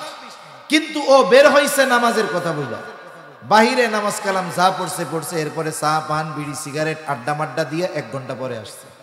1 ঘন্টা আসার পরে এবার জিজ্ঞাসা করা, কোন কই গেছিল? কই নামাজ পড়তে গেছিলাম। এখন যদি ওর উপরে কেউ টর্চার করে বা ওকে যদি জিজ্ঞাসাবাদ করে, তাহলে বলবে দেখছোস কত বড় জালেম, নামাজ পড়তে গেছে, এদের এটাও সহ্য হয় না। এরকম বহুত ঘটনা ঘটছে। মনে করেন এখন তো আধুনিক সময়, সিসি ক্যামেরা লাগানো থাকে। গার্মেন্টসের কোন কর্মী কি করতেছে মালিক আমেরিকা বৈশা বৈশা দেখে। মালিক তো আর শ্রমিকরে কিছু বলে না, ওই ফ্লোরের ইনচার্জ যে তাকে জিজ্ঞাসা করে কি ব্যাপার, সে যে বাইরে হইল 1 ঘন্টা, খবর নাই কোথায় গেছে। উপরের চাপ, সেও চাপ দেয়। এখন দেখেন, এই যে সময়ের খেয়ানত করার কারণে অনেক নামাজি নামাজ পড়ার সুযোগ পায় না। এই যে তার খেয়ানতের কারণে অন্যান্য মানুষের ইবাদতে ব্যাঘাত ঘটলো, এই সব গুনাহ ওই খেয়ানতকারীর আমলনামায় যোগ হবে। এজন্য সময়টাও আমানত, জানমাল আমানত। আমার এই জান, আপনার এই জান, আমাদের জান আমানত, আল্লাহর দেওয়া সম্পদ আমানত। আল্লাহ তাআলা কোরআনুল কারীমের মধ্যে বলেন, ইন্নাল্লাহা আশতারা মিনাল মুমিনিনা আনফুসাহুম ওয়া আমওয়ালাহুম বিআন্না লাহুমুল জান্নাহ। আল্লাহ তাআলা বলেন, আমি মুমিনের জানমাল জান্নাতের বিনিময়ে খরিদ করে নিয়েছি, ক্রয় করে নিয়েছি। বাস্তবতা হলো আল্লাহ তাআলার সাথে আমাদের জানমালের কেনা বেচা হয়ে গেছে। যদিও জান আমার কাছে, মালও আমার কাছে, কিন্তু মালিকানা কার? একটু জোরে কন, আরো জোরে বলেন, মালিকানা কার? এখন কথা হলো, আমানতের জিনিস ব্যবহার করার অনুমতি নাই, কিন্তু আল্লাহ তাআলা তার এই জানমাল আমাদেরকে ব্যবহার করার অনুমতি দিয়েছেন। এটা হলো নেয়ামত। এই জন্য কেউ যদি তার শ্রম শক্তি এগুলো গুনার কাজে ব্যয় করে, নিঃসন্দেহে খেয়ানত হবে।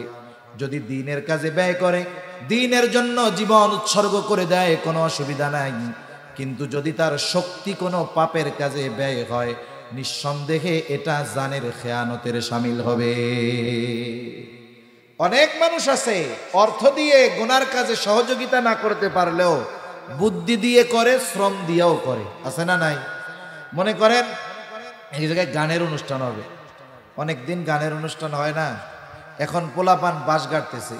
মুরব্বী একজন এসে জিজ্ঞাসা করে, তোরা কি করবি রে? কয় অমুক শিল্পী আইব, গান হইব। তাই আমারও তো গানটার অনেকদিন শোনা হয় না, দে আমিও তো ওগুলোকে একটু শরিক থাকি, শাবলটা দে, একটা বাঁশ গাইড়া দিয়া হইলেও তোদের সাথে শরিক থাকি। এখন উনি যে শক্তি ব্যয় করে বাঁশটা গাইড়া দিল, উনি ওনার জানের খেয়ানত করলো, ঠিক কিনা বলেন? এজন্য আমরা যদি আমাদের কোনো শক্তি, মেধা, শ্রম কোনো গুনার কাজে ব্যয় করি, গুনাহ তো হবেই, সাথে সাথে খেয়ানত করা হবে। কার সাথে? আল্লাহর সাথে। আল্লাহ তাআলা যেই মাল আমাদের কাছে আছে, এইটার মালিকও আল্লাহ। কারণ মনে রাখবেন, মাসালা আছে, গোলাম যা উপার্জন করে সব কিছুর মালিক হইল মনিব। আমরা কার গোলাম? জোরে বলেন, কার গোলাম? এই জন্য আমাদের টাকা পয়সার মূল মালিক হইল আল্লাহ। যদিও ছিল আমানত, কিন্তু আল্লাহ তাআলা ব্যবহারের কিছু খাত দিয়া দিছে। আপনি আমি এই সম্পদ নিজের জন্য ব্যয় করি, ভালো খাই, ভালো পড়ি, অসুবিধা নাই। পরিবারের জন্য ব্যয় করা হোক, ভালো খাওয়ানো হোক, ভালো পড়ানো হোক, অসুবিধা নাই। কারণ হাদিসের মধ্যে আসছে পরিবারের জন্য যেটা ব্যয় করা হয় সেটাও সাদাকা। মাদ্রাসায় দিয়েছেন, অসুবিধা নাই, আরো ভালো। মসজিদে দিয়েছেন, আরো ভালো। এতিমদের খাওয়ার জন্য দিয়েছেন, আরো ভালো। লিল্লা বোর্ডিং এ চাইল দিয়েছেন, টাকা দিয়েছেন, আরো ভালো। কিন্তু এই টাকা যদি কেউ গুনার কাজে ব্যয় করে তাহলে খেয়ানত করা হবে। এজন্য মনে রাখতে হবে জান মাল আমানাত। শুধু তাই না, এই যে সন্তান আল্লাহ তাআলা আমাদেরকে দিয়েছেন, সন্তানকে আল্লাহ তাআলা নেয়ামত হিসাবে অভিহিত করার পাশাপাশি এই সন্তানকে আল্লাহ তাআলা আমানত হিসাবে অভিহিত করেছে। যাদের সন্তান আছে খেয়াল দিয়ে শুনেন, এই সন্তান নেয়ামত, সাথে সাথে আমানত। কিয়ামতের দিন অভিভাবককে সন্তানের ব্যাপারে জিজ্ঞাসা করা হবে, কুল্লুকুম রাঈন ওয়া কুল্লুকুম মাসউলুনা আন রাঈয়াতিহি। এই সন্তানকে যদি আপনি দ্বীন না শেখান, কোরআন না শেখান, দ্বীনের উপরে পরিচালিত হওয়ার ব্যবস্থাপনা যদি গ্রহণ না করেন, ওই ছেলে ইঞ্জিনিয়ার, ডাক্তার যা হয় হোক, দ্বীন না শেখানোর কারণে এই সন্তানের ব্যাপারে খেয়ানতকারী হিসাবে কিয়ামতে আল্লাহর সামনে দাঁড়াতে হবে। এজন্য আপনি আপনার সন্তানদেরকে জাগতিক লাইনে উচ্চ শিক্ষিত করে ডাক্তার, ইঞ্জিনিয়ার বানানোর আগে কাসর জামিয়া ইসলামিয়া মাদ্রাসার মধ্যে দিয়ে নুরানিতে ক্লাস 3-4 পর্যন্ত পড়ানোর পরে এরপরে জেনারেল লাইনে দিবেন। লাভ অনেকগুলো আছে, লাভ অনেক। 1 নাম্বার, কিয়ামতে জবাবদিহিতা থেকে ওই অভিভাবক বাঁচতে পারবে। 2 নাম্বার, মা দুনিয়া থেকে যাওয়ার পরে আমার মতো হুজুর ডাকা লাগবে না, সে নিজেই আল্লাহর কাছে দোয়া করতে পারবে, নিজের বাবার জানাজা নিজে পড়াতে পারবে। এজন্য সন্তানদেরকে আগে দ্বীন শেখাবো, বলেন ইনশাআল্লাহ। মনে রাখবেন, এ দুনিয়াতে দিন যাচ্ছে আর বৃদ্ধাশ্রম বাড়তেছে, ঠিক কিনা? অনেক জায়গায় গ্রাম অঞ্চলে বৃদ্ধাশ্রম আছে, খোঁজ নিয়ে দেখবেন ওইখানে হুজুর গো বাপ নাই, ওইখানে হুজুরদের মারা নাই। খোঁজ নিয়ে দেখবেন অধিকাংশ ওই ধরনের মা বাবা বৃদ্ধাশ্রমে আছে যারা তাদের জীবনের সর্বস্ব ব্যয় করে সন্তানদেরকে জাগতিক শিক্ষায় উচ্চ শিক্ষিত করেছে। সবগুলো সন্তান ডাক্তার, ইঞ্জিনিয়ার, ঢাকা শহরে 10 তলা, 5 তলা, 7 তলা, 8 তলা বাড়ি, অথচ ওই বাবার, ওই সন্তানের 10 তলায় তো বহুদূর, ওই 10 তলা বাড়ির গাছতলায়ও বাবার জায়গা হয় না, ঠিক কিনা বলে? কিন্তু একজন সন্তান যদি দিনদার হয়, ওর উপার্জন যত কম হোক, ও রিক্সা চালাক, ও কৃষক হোক, অন্যর জমিতে কাম করুক, ও কখনো মা বাবাকে বোঝা মনে করে না, বৃদ্ধাশ্রমে দিয়ে আসে না, ঠিক কিনা বলে? সেজন্য সন্তান নামক এই আমানতের সাথে আমাদের যথাযথ ব্যবহার করা দরকার। দিন যদি না শেখাই, খেয়ানত করা হবে। অঙ্গ প্রত্যঙ্গ আমানত, অঙ্গ প্রত্যঙ্গের খেয়ানত হয় গুনাহ করার মাধ্যমে। যুবক ভাই, কান দিয়ে গুনাহ করতেছো, কানের খেয়ানত করতেছো।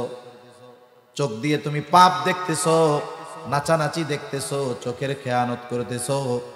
জবান দিয়ে তুমি অশ্লীল কথা বলতেছো, জবানের খেয়ানত করতেছো। অন্তর দিয়ে খারাপ চিন্তা করতেছো, অন্তরের খেয়ানত করতেছো। আল্লাহ তাআলা সেই কথাই বলেন, ইয়ালামু খাইনাতাল আয়ুন ওয়া মা তুখফিস সুদূর। আল্লাহ তাআলা জানেন তোমরা চোখের কি খেয়ানত করো, অন্তরের মধ্যে কি লুকায় রাখো, তথা অন্তরের কি খেয়ানত করো। দুনিয়ার কেউ না জানলেও, না দেখলেও যিনি দেখেন, যিনি জানেন, তিনি কে? এজন্যই অঙ্গ প্রত্যঙ্গ আমানত। এই কয়েকটা বিষয় যদি আমরা ঠিক রাখতে পারি, তাহলে আমরা আমানতদার মুমিন হতে পারবো। কি মুমিন? জোরে বলেন, আরো জোরে বলেন, কি মুমিন? আমানতদার মুমিন। তাহলে নবীজি 4 গুণের কথা বলছিল। কয় গুণ স্মরণ আছে? 4 গুণ। বেশি সময় আর নিব না, অল্প সময়ের মধ্যে শেষ। 2 নাম্বার গুণ নবীজি বলেন, সিদকু হাদিসিন, সত্য কথা বলা তথা সত্যবাদিতার গুণ অর্জন করো। সত্যবাদিতা মুমিনের ভূষণ। সত্যবাদিতা এমন এক গুণ, যেই গুণটার ব্যাপারে স্পেশাল ভাবে আল্লাহ তাআলা কোরআনুল কারীমের মধ্যে বলেছেন। যেমন আল্লাহ তাআলা কোরআনুল কারীমের মধ্যে বলেন, ইয়া আইয়ুহাল্লাযীনা আমানুত্তাকুল্লাহা ওয়া কুনু মা'আস সাদিকিন। আল্লাহ তাআলা বলেন, হে ঈমানদারেরা, তোমরা মুত্তাকি হও, তোমরা আল্লাহ তাআলাকে ভয় করো। আমরা যদি প্রশ্ন করি, আল্লাহ মুত্তাকি কেমনে হব, আল্লাহ তাআলা বলেন ওয়াকুনু মা'আস সাদিকিন, তোমরা সত্যবাদীদের সঙ্গী হয়ে যাও। মুত্তাকি হওয়ার জন্য আল্লাহ তাআলা সত্যবাদীদের সঙ্গী হতে বলেছেন। এজন্য সত্যবাদিতা বড় একটা গুণ। রাসূল আকরাম সাল্লাল্লাহু আলাইহি ওয়াসাল্লাম বলেন ইন্নাস সিদকা ইয়াহদি ইলাল বির ওয়া ইন্নাল বিররা ইয়াহদি ইলাল জান্নাহ। নবীজি বলেন নিশ্চয়ই সত্য মানুষকে কল্যাণের পথ দেখায় আর কল্যাণ মানুষকে জান্নাতের পথ দেখায়। নবীজি বলেন একটা মানুষ যখন সত্য বলতেই থাকে একটা সময় ওই ব্যক্তি আল্লাহ তাআলার নিকটে সিদ্দিক তথা সত্যবাদী বলে গণ্য হয়ে যায়। আবার নবীজি বলেন ওয়া ইন্নাল কিযবা ইয়াহদি ইলাল ফুজুর ওয়া ইন্নাল ফুজুরা ইয়াহদি ইলান নার। নবীজি বলেন মিথ্যা মানুষকে পাপের পথ দেখায় আর পাপ মানুষকে জাহান্নামের পথ দেখায়। এরপরে নবীজি বলেন একটা মানুষ যখন মিথ্যা বলতেই থাকে একটা সময় ওই ব্যক্তি আল্লাহ তাআলার নিকটে কাযযাব তথা মিথ্যাবাদী বলে গণ্য হয়ে যায়। এজন্য আমরা সত্য কথা বলবো, কারণ কোনো ব্যক্তি যদি মিথ্যাবাদী হিসাবে প্রসিদ্ধি অর্জন করে এক সময় মানুষ তার সত্য কথাও বিশ্বাস করে না। আমরা স্কুলে পড়ছি দুষ্টু রাখালের গল্প, এটা গাছের উপরে উঠা ডাকতেছে বাঘ বাঘ বাঘ বাঘ, চতুর্দিক থেকে মানুষ লাঠিসোঁটা নিয়ে আসছে, বাঘ কইরে যে আমি তোমাদের সাথে একটু মজা করলাম, মানে মিথ্যা কথা কইয়া মজা করছে। আবার আর একদিন পরে গাছে উঠে ডাকতেছে বাঘ বাঘ বাঘ বাঘ বাঘ। আজকে সবাই ডাক শুনছে কিন্তু সবাই আসে নাই, অল্প কিছু মানুষ আসছে। কোথায় বাঘ? বলে নাই, মজা করলাম। তৃতীয় সত্যই আর একদিন বাঘ আসছে। এইবার গাছে উঠা গলা সাইডা চিৎকার করতেছে আল্লাহর কসম বাঘ, আল্লাহর কসম বাঘ। সবাই শুনতেছে কিন্তু কেউ আসে না। কেন? আজকে তো সত্য বলে এরপরেও আসে না কেন? বলে ও আগে মিথ্যা বলতে বলতে মিথ্যাবাদী হিসাবে প্রসিদ্ধি অর্জন করেছে, এই জন্য বিপদে পড়া সত্য কথা বলার পরেও মানুষ তাকে বিশ্বাস করে না। এজন্য কেউ যদি মিথ্যার উপরে নিজেকে প্রতিষ্ঠিত করে ফেলে তাহলে বিপদে পড়ে সত্য বললেও মানুষ তাকে বিশ্বাস করে না। দেখেন মিথ্যা কথা বলে আনন্দ দেওয়ারও সুযোগ নাই, অনেক আবেগ মাখা কথা বলে অনেকে, বলে সত্য বলে কাঁদানোর চাইতে মিথ্যা বলে হাসানো ভালো। কত রোমান্টিক এক কথা, তোরে কেডা কইছে মিথ্যা কথা কইয়া মানুষরে হাসাইতে ভালো রাখতে। আল্লাহ রাসূল সাল্লাল্লাহু আলাইহি ওয়াসাল্লাম মিথ্যার মাধ্যমে কৌতুক মজা করতেও নবীজি মানা করেছেন। অথচ আমি আমাদের সমালোচনা আত্মসমালোচনা হিসাবেই বলছি, এই চেয়ারটা যদিও কাঠের চেয়ার, দেখতে চেয়ার, কিন্তু এই চেয়ারে যিনি বসেন একটা জিম্মাদারি নিয়ে বসেন। ওয়াজ করা এটা নবীওয়ালা কাজ, ওয়াজ শোনা সাহাবাওয়ালা কাজ। এজন্য যিনি এখানে বসেন নবীওয়ালা কাজ করার জন্য বসেন। এখন উনি যদি এই ওয়াজের মধ্যে মানুষকে আনন্দ দেওয়ার জন্য, হাসানোর জন্য মিথ্যা কথা বলেন, মানুষ আনন্দ পাইল মিথ্যার মাধ্যমে, এর দ্বারা এটা নয় যে আনন্দ দেওয়ার ক্ষেত্রে মিথ্যা কথা বললে কোনো অসুবিধা নাই, এমনটা নয়। যারা মিথ্যা কথা বলে হাস্যরস কৌতুক করে ওরাও মিথ্যাবাদী, কোনো সন্দেহ নেই। এজন্য মিথ্যা কথা বলে আনন্দ দেওয়া যাবে না, হাস্যরস কৌতুক সত্যের মাধ্যমে করতে হবে। নবীজি করছেন। নবীজির কাছে এক লোক আসছে, সে বহু দূরে যাবে, এসে বলতেছে ইয়া রাসূলুল্লাহ আমি তো অনেক দূরে যাব, আমার বাহন নাই, আমার একটা সওয়ারি দেন। নবীজি বলতেছে তোমার আমি একটা উটনির বাচ্চা দিব। কি দিব? উটনির বাচ্চা। এখন বলতেছে ইয়া রাসূলুল্লাহ এইটাতে আমি চইড়া কেমনে যাবো? নবীজি বলেন সকল উটনির বাচ্চাই হয়, ঠিক কিনা বলেন? এখন হলে তো এটা বড় হয়ে গেছে, কিন্তু এটা যে কোনো একটা উটনির বাচ্চা। এই যে নবীজি সত্য কথা বলার দ্বারা মজাক করেছেন, কিন্তু মিথ্যা কথা বলে মজা করার কোনো সুযোগ নাই। অনেক ক্ষেত্রে আমরা আমাদের বাচ্চাদের সাথে, ছোটদের সাথে মিথ্যা কথা বলি, ছোটদের সাথেও মিথ্যা কথা বলা যাবে না।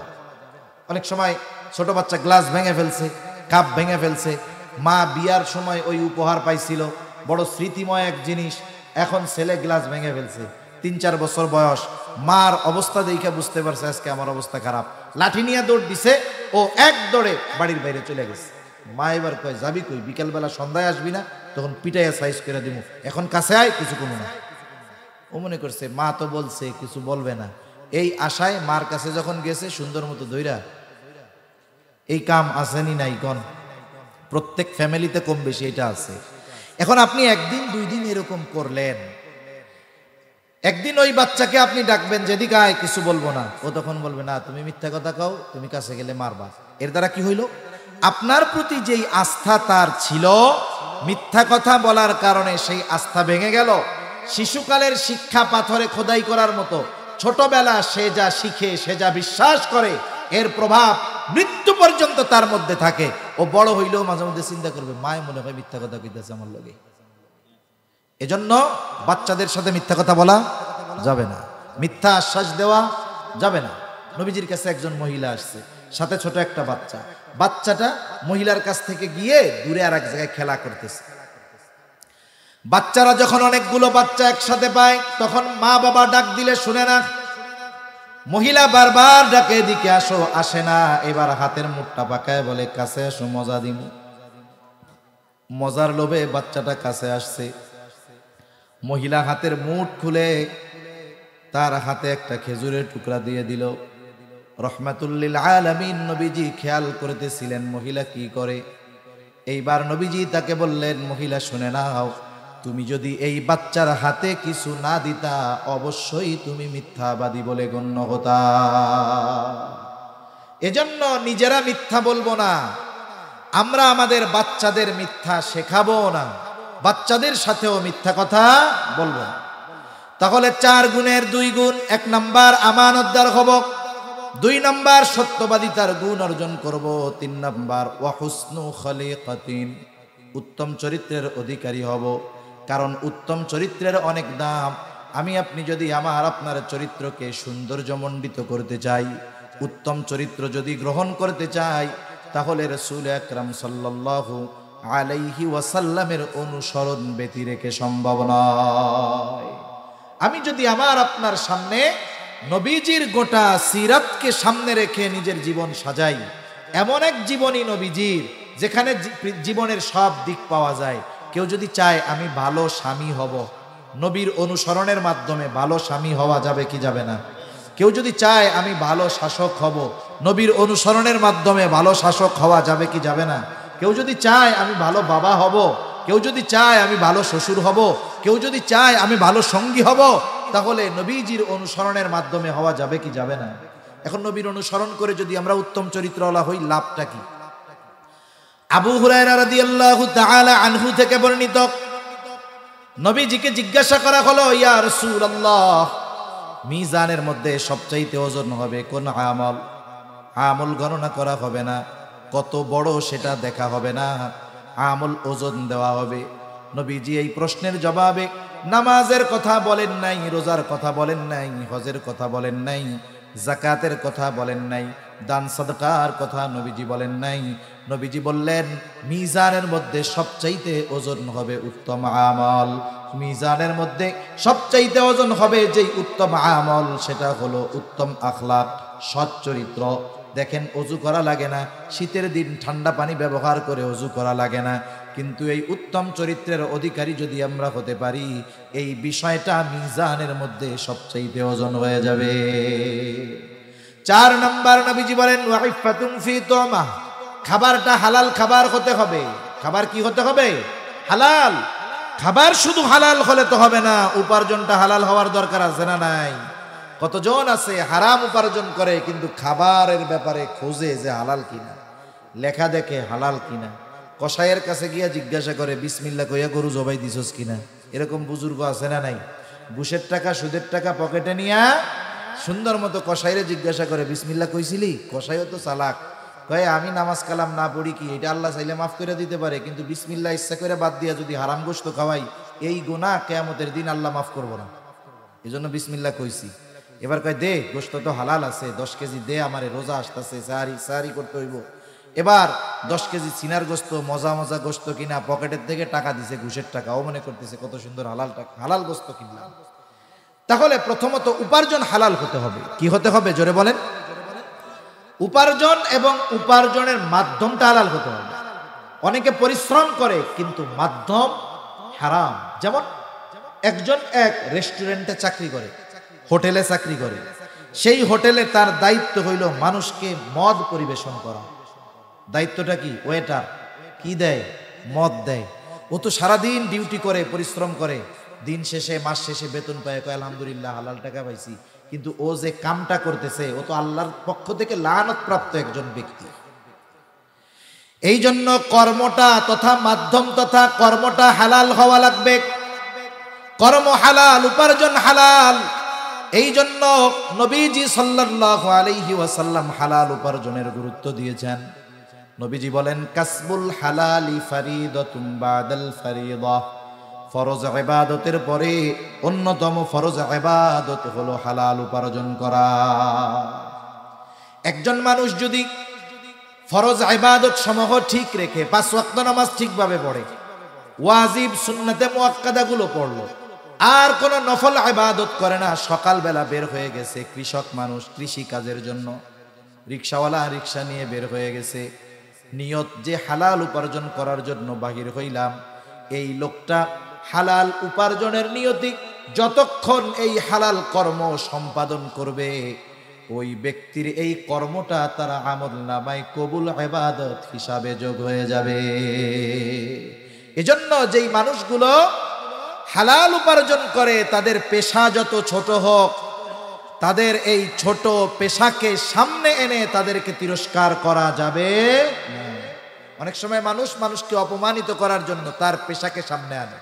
মনে করেন জানাশোনা মানুষ, কথার কথা আর কি, কৃষক অথবা সে রিক্সা চালায়, এরকম বলে, এই বড় রিক্সাওয়ালা চুপ কর, নাম জানে কিন্তু এরপরেও কি কয়, রিক্সাওয়ালা চুপ কর।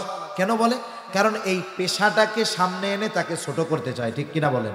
মনে রাখতে হবে, হারাম উপার্জনকারী সরকারি উচ্চ পদস্থ কর্মকর্তা সচিবের চাইতে আপনার বাজারে যেই ব্যক্তি জুতা সেলাই করে হালাল উপার্জন করে ও আল্লাহ তাআলার কাছে বেশি প্রিয়। ঠিক কিনা বলেন? এজন্য কোন হালাল পেশা নিয়োজিত ব্যক্তি তাকে আমরা তার পেশার কারণে খোটা দিব না। কারণ এই পৃথিবীর অনেক পেশা আছে যেগুলোকে আমরা ছোট পেশা মনে করি, অথচ এই কাজগুলো পয়গম্বর আলাইহিস সালামরা করেছেন। এরকম অনেক কাজ আছে। সেজন্য আমরা কখনোই কাউকে হালাল পেশার সামনে এনে খোটা দিব না, তার পেশা যত ছোট হোক না কেন। ঠিক আছে তো ইনশাআল্লাহ? তাহলে 1 নম্বর পেশাটা, কর্মটা হালাল, 2 নম্বর উপার্জন হালাল, 2 নম্বর তার খাবারটাও হালাল হতে হবে। যদি খাবার হালাল না হয়, উপার্জন হালাল না হয়, ক্ষতি কি? কেউ যদি ঘুষ খায়, সুদ খায়, এই ধরনের অন্যায় করে যদি সম্পদ উপার্জন করে, এটা শুধু হারাম হয় না, বরং যাদের থেকে সুদ ঘুষ নেয় তাদের হকও নষ্ট করা হয়। এজন্য এই ধরনের কর্ম থেকে বেঁচে থাকতে হবে। সুদের মতো জঘন্য কারবারি থেকে বেঁচে থাকতে হবে। এই সুদের কারবারি আসেনি আপনাদের এদিকে? আছে? শুধু বেড়ারা না, বিডিরাও করে মনে হয়। অনেক জায়গায় মহিলারা সুদে টাকা লাগায়। আরে মিয়া, ব্যাংকে কি সুদ? ব্যাংক হ্যাগো কাছে ফেল, ব্যাংক এদের কাছে ফেল। এক একটা সুদি ব্যাংকে পরিণত হয়ে গেছে এক একটা ঘর। দেখেন কথায় যেহেতু কথা আসলো, সুদ তো হারাম। সুদ কি? জোরে কোন। কিছু হারাম আছে, এটা এক সময় হালাল হয়, কিছু হারাম আছে জায়েজ হয়। এখন কইব হালাল আবার হারাম আবার হালাল হয় কেমনে হুজুর? মনে করেন এক লোকের 2 মাইয়া, এখন আপনি আপনার পোলারে বড় মেয়ের সাথে বিবাহ দিয়েছেন, ছোট জন হইল এর শালি। বলেন তো এই মেয়েটা যতদিন আপনার ছেলের বিবাহ বন্ধনে আবদ্ধ থাকবে, ওই শালি তার জন্য হালাল না হারাম? এখন আপনার পুত্রবধূ মারা গেছে, শালিটার এখনো বিয়ে হয় নাই, কিন্তু এখন তার সাথে বিবাহ বৈধ আছে না নাই? এখন তার জন্য বিবাহ করা হালাল হয়ে গেছে। হারাম কেমনে জায়েজ হয়? বলে একজন অসুস্থ হইছে, প্রচন্ড অসুস্থ, ডাক্তারের কাছে গেছে, ডাক্তার গবেষণা করে পাইলো এই লোকটাকে যদি বাঁচাইতে হয় তাইলে প্রতিদিন 7টা পায়খানার পোকা খাওয়াইতে হবে, 250 গ্রাম শুয়োরের গোস্ত খাওয়াইতে হবে। কথার কথা।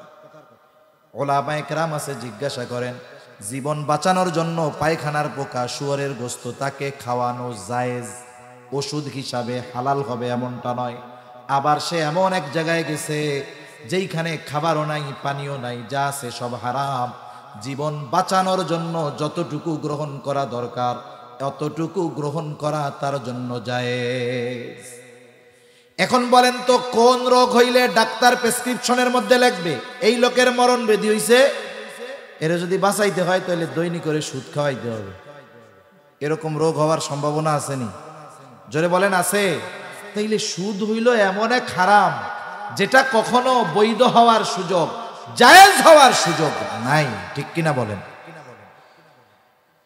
এই জন্য এই ধরনের হারাম থেকে আমাদের বাঁচতে হবে। জঘন্য এক হারাম সুদ। সাধারণভাবে কেউ যদি মদ পান করে, হারাম কিছু খায়, শুকরের গোশত খায়, সাধারণ একটা হারাম খাওয়ার গুনাহ হবে। কিন্তু জিজ্ঞাসা করেন উলামায়ে কেরাম আছে, নবীজি জানায় দেয় 1 দিরহাম পরিমাণ কেউ যদি সুদ খায় মায়ের সাথে জিনা করার মতো গুনাহ হয়। এত বড় জঘন্য এক পাপ সমাজে যেই মানুষগুলা করে এরা আবার উঁচু গলায় কথা বলে, কিন্তু এই মানুষগুলো কিয়ামতের দিন টালমাটাল অবস্থায় উঠবে। এদের অবস্থা দেখে হাসরবাসী বুঝবে এটা সুদখোর। এটা কি খোর? জোরে কোন? সুদখোর। এজন্য সুদের মতো এই জঘন্য পাপ থেকে আল্লাহ আমাদের বেঁচে থাকার তৌফিক দেন, বলি আমিন।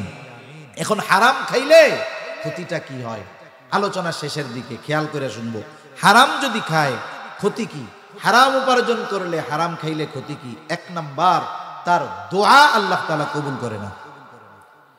দোয়া কবুলের যত সময় আছে, দোয়া কবুলের যত স্থান আছে, সে যেখানেই যাক না কেন তার দোয়া কবুল হবে না। বাইতুল্লাহর ভিতরেও যদি ঢুকে যায় দোয়া কবুল হবে না। এক ব্যক্তির ব্যাপারে সাহাবায়ে কেরাম অবস্থা দেখা বলতেছে এর দোয়া তো আল্লাহ ফিরাইতে পারে না। উস্কো খুস্কো চুল নিয়া লম্বা সফর করে প্রতীক বাইতুল্লাহর সামনে গিয়ে আল্লাহ তাআলার সামনে দোয়া করতেছে। সকলে নিশ্চিত তার দোয়া আল্লাহ ফিরাইয়া দিতে পারে না। এত বিনয়ের সাথে দোয়া করে, কিন্তু ওই ব্যক্তির বাস্তব অবস্থা নবীজিকে আল্লাহ তাআলা জানিয়ে দিয়েছেন। নবীজি বলেন ওই ব্যক্তির দোয়া আল্লাহ কেমনে কবুল করবে? যার দেহটা হারাম খাবার দিয়ে গঠিত, গায়ের পোশাকটা হারাম টাকার, ওই ব্যক্তির দোয়া আল্লাহ তাআলা কেমনে কবুল করবে? 2 নাম্বার, তার ইবাদত কবুল হয় না। আল্লাহ তাআলা কোরআনুল কারীমের মধ্যে বলেন ইয়া আইয়ুহার রুসুলু কুলু মিনাত তাইয়্যিবাতি ওয়া'মালু সলিহা। সব রাসূলগণের প্রতি এক নির্দেশ, হে রাসূলগণ কুলু মিনাত তাইয়্যিবাত, আপনারা পবিত্র খান। এরপরে আল্লাহ তাআলা বলেন ওয়া'মালু সলিহা, আর আমলে সালেহ করেন। বিজ্ঞ মুফাসসিরিনে কেরাম বলেন এখানে মূলত আল্লাহ তাআলা এই খবর জানায়া দিলেন, খাবার যদি পবিত্র না হয় তথা উপার্জন যদি হালাল না হয়, সাথে সাথে খাবার যদি হালাল না হয়, সেটা তো অপবিত্র। এখন যদি কেউ ওই হারাম খাবার, হারাম উপার্জন দিয়ে খাবার খায়, আর এরপরে যদি আমল করে, হয়তো নামাজ পড়বে, মানুষে নামাজি বলবে, হজ করছে পাবলিকে হাজি বলবে, কিন্তু আল্লাহর কসম তার কোনো ইবাদত আল্লাহর কাছে কবুল হবে না। এরপরে বড় ক্ষতি কি? নবীজি বলেন লা ইয়াদখুলুল জান্নাতা জাসাদুন গুযিয়া বিল হারাম। নবীজি বলেন হারাম ভক্ষণকারীর শরীর জান্নাতে প্রবেশ করবে না। তাহলে দেখেন দোয়া কবুল হবে না, ইবাদত কবুল হবে না, জান্নাতে প্রবেশ করতে পারবে না। এই জন্য আমাদের উপার্জনটাও হালাল হতে হবে, খাবারটাও হালাল হতে হবে। নবীজি এই 4 গুণের কথা বলেন। 1 নাম্বার হিফযু আমানাতিন, 2 নাম্বার সিদকু হাদিসিন, আমানতদারিতা অর্জন করতে হবে, সত্যবাদিতার গুণে গুণান্বিত হতে হবে, চরিত্রকে উত্তম চরিত্রে পরিণত করতে হবে। 4 নাম্বার উপার্জন এবং খাবারটাকে হালাল করতে হবে। ইমানদার এই 4 গুণে গুণান্বিত, দুনিয়ায় তার টাকা পয়সা নাই, নবীজি বলেন চিন্তার কোনো কারণ নাই। মা ফাতাকা মিনাদ দুনিয়া, দুনিয়ার কোনো চিন্তা তার নাই, কারণ এই 4 গুণে গুণান্বিত ব্যক্তির এই দুনিয়ার প্রয়োজন মেটানোর জিম্মাদারি নিবেন কে? তাহলে এই 4 গুণে যদি আমরা গুণান্বিত হতে পারি, আখিরাতের লাভ থাক পরে, দুনিয়ার লাভ আছে না নাই? দুনিয়ার লাভ আছে। এজন্য আমরা সকলে এই 4 গুণে গুণান্বিত হব ইনশাআল্লাহ। বলেন, জোরে বলেন ইনশাআল্লাহ। মনে থাকবে তো? কিছু শিখছেন তো? কি শিখছেন? কয় গুণে গুণান্বিত হতে হবে? 1 নাম্বার, 2 নাম্বার সত্যবাদিতা, 3 নাম্বার উত্তম চরিত্র, 4 নাম্বার হালাল উপার্জন, হালাল খাবার, যদি এই 4 গুণ আমাদের মধ্যে চলে আসে, নবীজি বলেন তোমার দুনিয়ায় এই কিছু নাই, কোনো চিন্তার কারণ নাই। মা ফাতাকা মিনাদ দুনিয়া, দুনিয়া তোমার হাত ছাড়া হবে না। উদ্দেশ্য হলো এই দুনিয়ার যা প্রয়োজন, এই প্রয়োজন মেটানোর ব্যবস্থা আল্লাহ তাআলা করে দিবে। আল্লাহ সুবহানাহু ওয়া তাআলা আমাদের সকলকে পরিপূর্ণভাবে এই 4 গুণে গুণান্বিত হওয়ার তৌফিক দান করেন। সকলে বলি আমিন। ওয়া আখিরু দাওয়ানা আনিল হামদুলিল্লাহি রাব্বিল আলামিন। ওয়া ফিল আখিরাতি হাসানাহ ওয়া কিনা আযাবান নার। ربنا لا تزغ قلوبنا بعد إذ هديتنا وهب لنا من لدنك رحمة إنك أنت الوهاب। ওগো দয়াময় আল্লাহ, গভীর রাত পর্যন্ত দিনই আলোচনা করার পরে গুনাহমাখা হাত আমরা তুলে ধরেছি। রব্বুল আলামিন, রাত যত গভীর হয় দুনিয়ার মানুষের দরজাগুলো বন্ধ হয়ে যায়, আর রাত যত গভীর হয় আপনার রহমতের দুয়ার তত উন্মোচিত হয়। আয় আল্লাহ, আমরা গুনাহগার, আপনি গফফার। আয় আল্লাহ, আমরা গুনাহ করতে ভালোবাসি, আপনি ক্ষমা করতে ভালোবাসেন। আপনি আপনার গফুর গফফার রহিম রহমান নামের ওসিলায় যে যেখান থেকে হাত উঁচু করেছে আমাদের বিগত জীবনের সব ধরনের গুনাহগুলো মাফ করে দেন। আল্লাহ, আমাদের আত্মীয় স্বজন যে যেখানে আছে মাফ করে দেন। যারা দুনিয়া ছেড়ে চলে গেছে মাফ করে কবরগুলো জান্নাতের টুকরো বানিয়ে দেন। রব্বুল আলামিন, খাস করে আজকের এই মাহফিল আপনি কবুল আর মঞ্জুর করেন। আল্লাহ, যে মাদ্রাসার উদ্যোগে মাহফিল, মাদ্রাসাখানা কবুল করেন। ওস্তাদ ছাত্র যারা আছে কবুল করেন। পরিচালনা পর্ষদে যারা আছে কবুল করেন। রব্বুল আলামিন, যারা এই মাদ্রাসার মোহাব্বতে অর্থ দিয়ে, চাল দিয়ে, ডাল দিয়ে, আয় আল্লাহ যে যেভাবে সহযোগিতা করেছে আল্লাহ সকলের সকল প্রকার সাহায্য সহযোগিতা আপনি কবুল আর মঞ্জুর করে নেন। রব্বুল আলামিন, মাদ্রাসার যত প্রয়োজনীয়তা আছে গায়বী খাজানা থেকে ব্যবস্থা করে দেন। এই মাদ্রাসা সহ তামাম দুনিয়ার সব দ্বীনি প্রতিষ্ঠানগুলো সকল ষড়যন্ত্র চক্রান্ত থেকে হেফাজত করেন। রব্বুল আলামিন, এলাকার প্রত্যেকটা মানুষের অন্তরে মাদ্রাসা মোহাব্বত আপনি ঢুকায়া দেন। রব্বুল আলামিন, খাস করে যারা অসুস্থ আছে সুস্থতা দান করেন আল্লাহ। আল্লাহ, তামাম দুনিয়ার মুসলমানদের জানমাল হেফাজত করেন। আয় আল্লাহ, ফিলিস্তিনের মাজলুম মুসলমানদের হেফাজত করেন। জালেমগুলোকে আপনি হেদায়েত দেন। হেদায়েত যদি না থাকে আল্লাহ, তাদের ব্যাপারে আপনি আসমানি ফয়সালা নেন। তামাম দুনিয়ার মুসলমানদের এক হওয়ার তৌফিক আল্লাহ আপনি দিয়ে দেন। রব্বুল আলামিন, আমরা যারা হাত উঁচু করেছি, হয়তো আমাদের মধ্যে অনেকের মা নাই, অনেকের বাবা নাই। আয় আল্লাহ, মা বাবা কত বড় নেয়ামত, যার নাই সে বুঝে মা বাবা কত বড় নেয়ামত। আয় আল্লাহ, দুনিয়ার অপর প্রান্তে আমেরিকার খবর মুহূর্তের ভিতরে পাওয়া যায়, দেখা যায়। 3 হাত মাটির নিচে মোহাব্বতের মা বাবার কবরের খবর জানা যায় না, দেখা যায় না। আয় আল্লাহ, গুনার কারণে যদি কারো মা বাবার কবরে আযাব হয়, আমাদের মধ্যে যাকে পছন্দ, যারা আমল পছন্দ, তার আমলের ওসিলায় ওই মা বাবার কবরের আযাব আল্লাহ আপনি মাফ করে দেন। কবরগুলো জান্নাতের টুকরো বানিয়ে দেন। কিয়ামতের দিন হিসাব সহজ করে জান্নাতের ব্যবস্থা আপনি করে দিয়েন। যাদের মা বাবা বেঁচে আছে সুস্থ দীর্ঘ নেক হায়াত আল্লাহ আপনি দান করেন। রব্বুল আলামিন, আমাদের স্ত্রী সন্তান আমাদের জন্য চক্ষু শীতলকারী হিসাবে কবুল করে নেন। আয় আল্লাহ, যাদের সন্তান অবাধ্য আছে সন্তানগুলোকে আপনি বাধ্য করে দেন। বিবাহযোগ্য কন্যা যাদের আছে উত্তম দিনদার পাত্রের ব্যবস্থা করে দেন। রব্বুল আলামিন, আসমানি জমিনি সকল প্রকার বালা মুসিবত থেকে আপনি হেফাজত করেন। আয় আল্লাহ, অভাবীর অভাব দূর করে দেন। ঋণগ্রস্তের ঋণ পরিশোধ করার তৌফিক আল্লাহ আপনি দেন। আল্লাহ, আমাদেরকে বরকতময় প্রশস্ত রিজিক দান করেন। আল্লাহ, যারা বেকার আছে হালাল কর্মসংস্থানের ব্যবস্থা করে দেন। আয় আল্লাহ, ব্যবসায়ীর ব্যবসার ভিতরে বরকত দেন। আয় আল্লাহ, কৃষিজীবীর কৃষি কাজের মধ্যে বরকত দিয়ে দেন। আয় আল্লাহ, অনেকে ধান মাদ্রাসায় দেওয়ার নিয়ত করেছে আল্লাহ। আয় আল্লাহ, তাদের জমিনের ফসলগুলো আপনি আসমানি জমিনি সব বালা মুসিবত থেকে হেফাজত করেন আল্লাহ। রব্বুল আলামিন, আমাদের দেশের উপরে খাস রহমত নাজিল করেন। আসমানি জমিনি সকল বালা মুসিবত থেকে আল্লাহ আপনি হেফাজত করেন। আয় আল্লাহ, আমাদেরকে একজন ন্যায়পরায়ণ শাসক দান করেন আল্লাহ।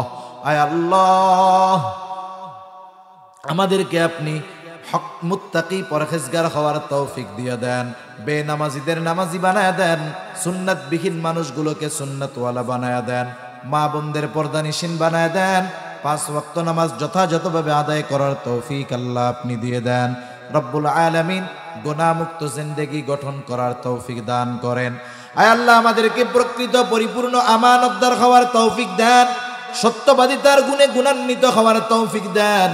আয় আল্লাহ উত্তম চরিত্রের অধিকারী হওয়ার তৌফিক দিয়ে দেন। আল্লাহ আমাদেরকে হালাল উপার্জন, হালাল কর্মের মাধ্যমে, হালাল উপার্জনের দ্বারা হালাল খাবার খাওয়ার তৌফিক আল্লাহ আপনি দিয়ে দেন। হারাম থেকে বেঁচে থাকার তৌফিক দেন, সকল প্রকার পাপাচার অনাচার থেকে বেঁচে থাকার তৌফিক ও হিম্মত দেন। খাস করে তরুণ যুবক যারা আছে আল্লাহ, এদের সকলকে আপনি দ্বীনের জন্য কবুল আর মঞ্জুর করে নেন। রব্বুল আলামিন আপনি আমাদেরকে শাহাদাতের মৃত্যু দান কইরেন। আল্লাহ আয় আল্লাহ শাহাদাতের মৃত্যু দান কইরেন, ঘরে ফালায়া হঠাৎ মৃত্যু আপনি আমাদের দিয়েন না। রব্বুল আলামিন খাস করে আমাদের সকলকে বারবার মক্কা মদিনা জিয়ারতের তৌফিক দেন। আয় আল্লাহ সকলকে জীবনে একবার হলেও আপনার ঘরে লাগাওয়া হজরে আসওয়াদে চুম্বন করার সুযোগ আপনি দিয়েন। আপনার হাবিবের রওজার পাশে দাঁড়ায়া বারবার সালাম দেওয়ার তৌফিক আল্লাহ আপনি দিয়েন। রব্বুল আলামিন কার মনে কি চাওয়া জানি না, সকলের মনের নেক চাওয়া নেক আশাগুলো কবুল করেন।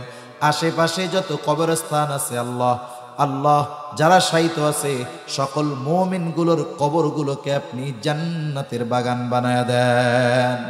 রব্বুল আলামিন আমাদেরকেও একদিন ওই কবরস্থানের বাসিন্দা হওয়া লাগবে। আল্লাহ ডাক কখন চলে আসে জানা যায় না, বলা যায় না।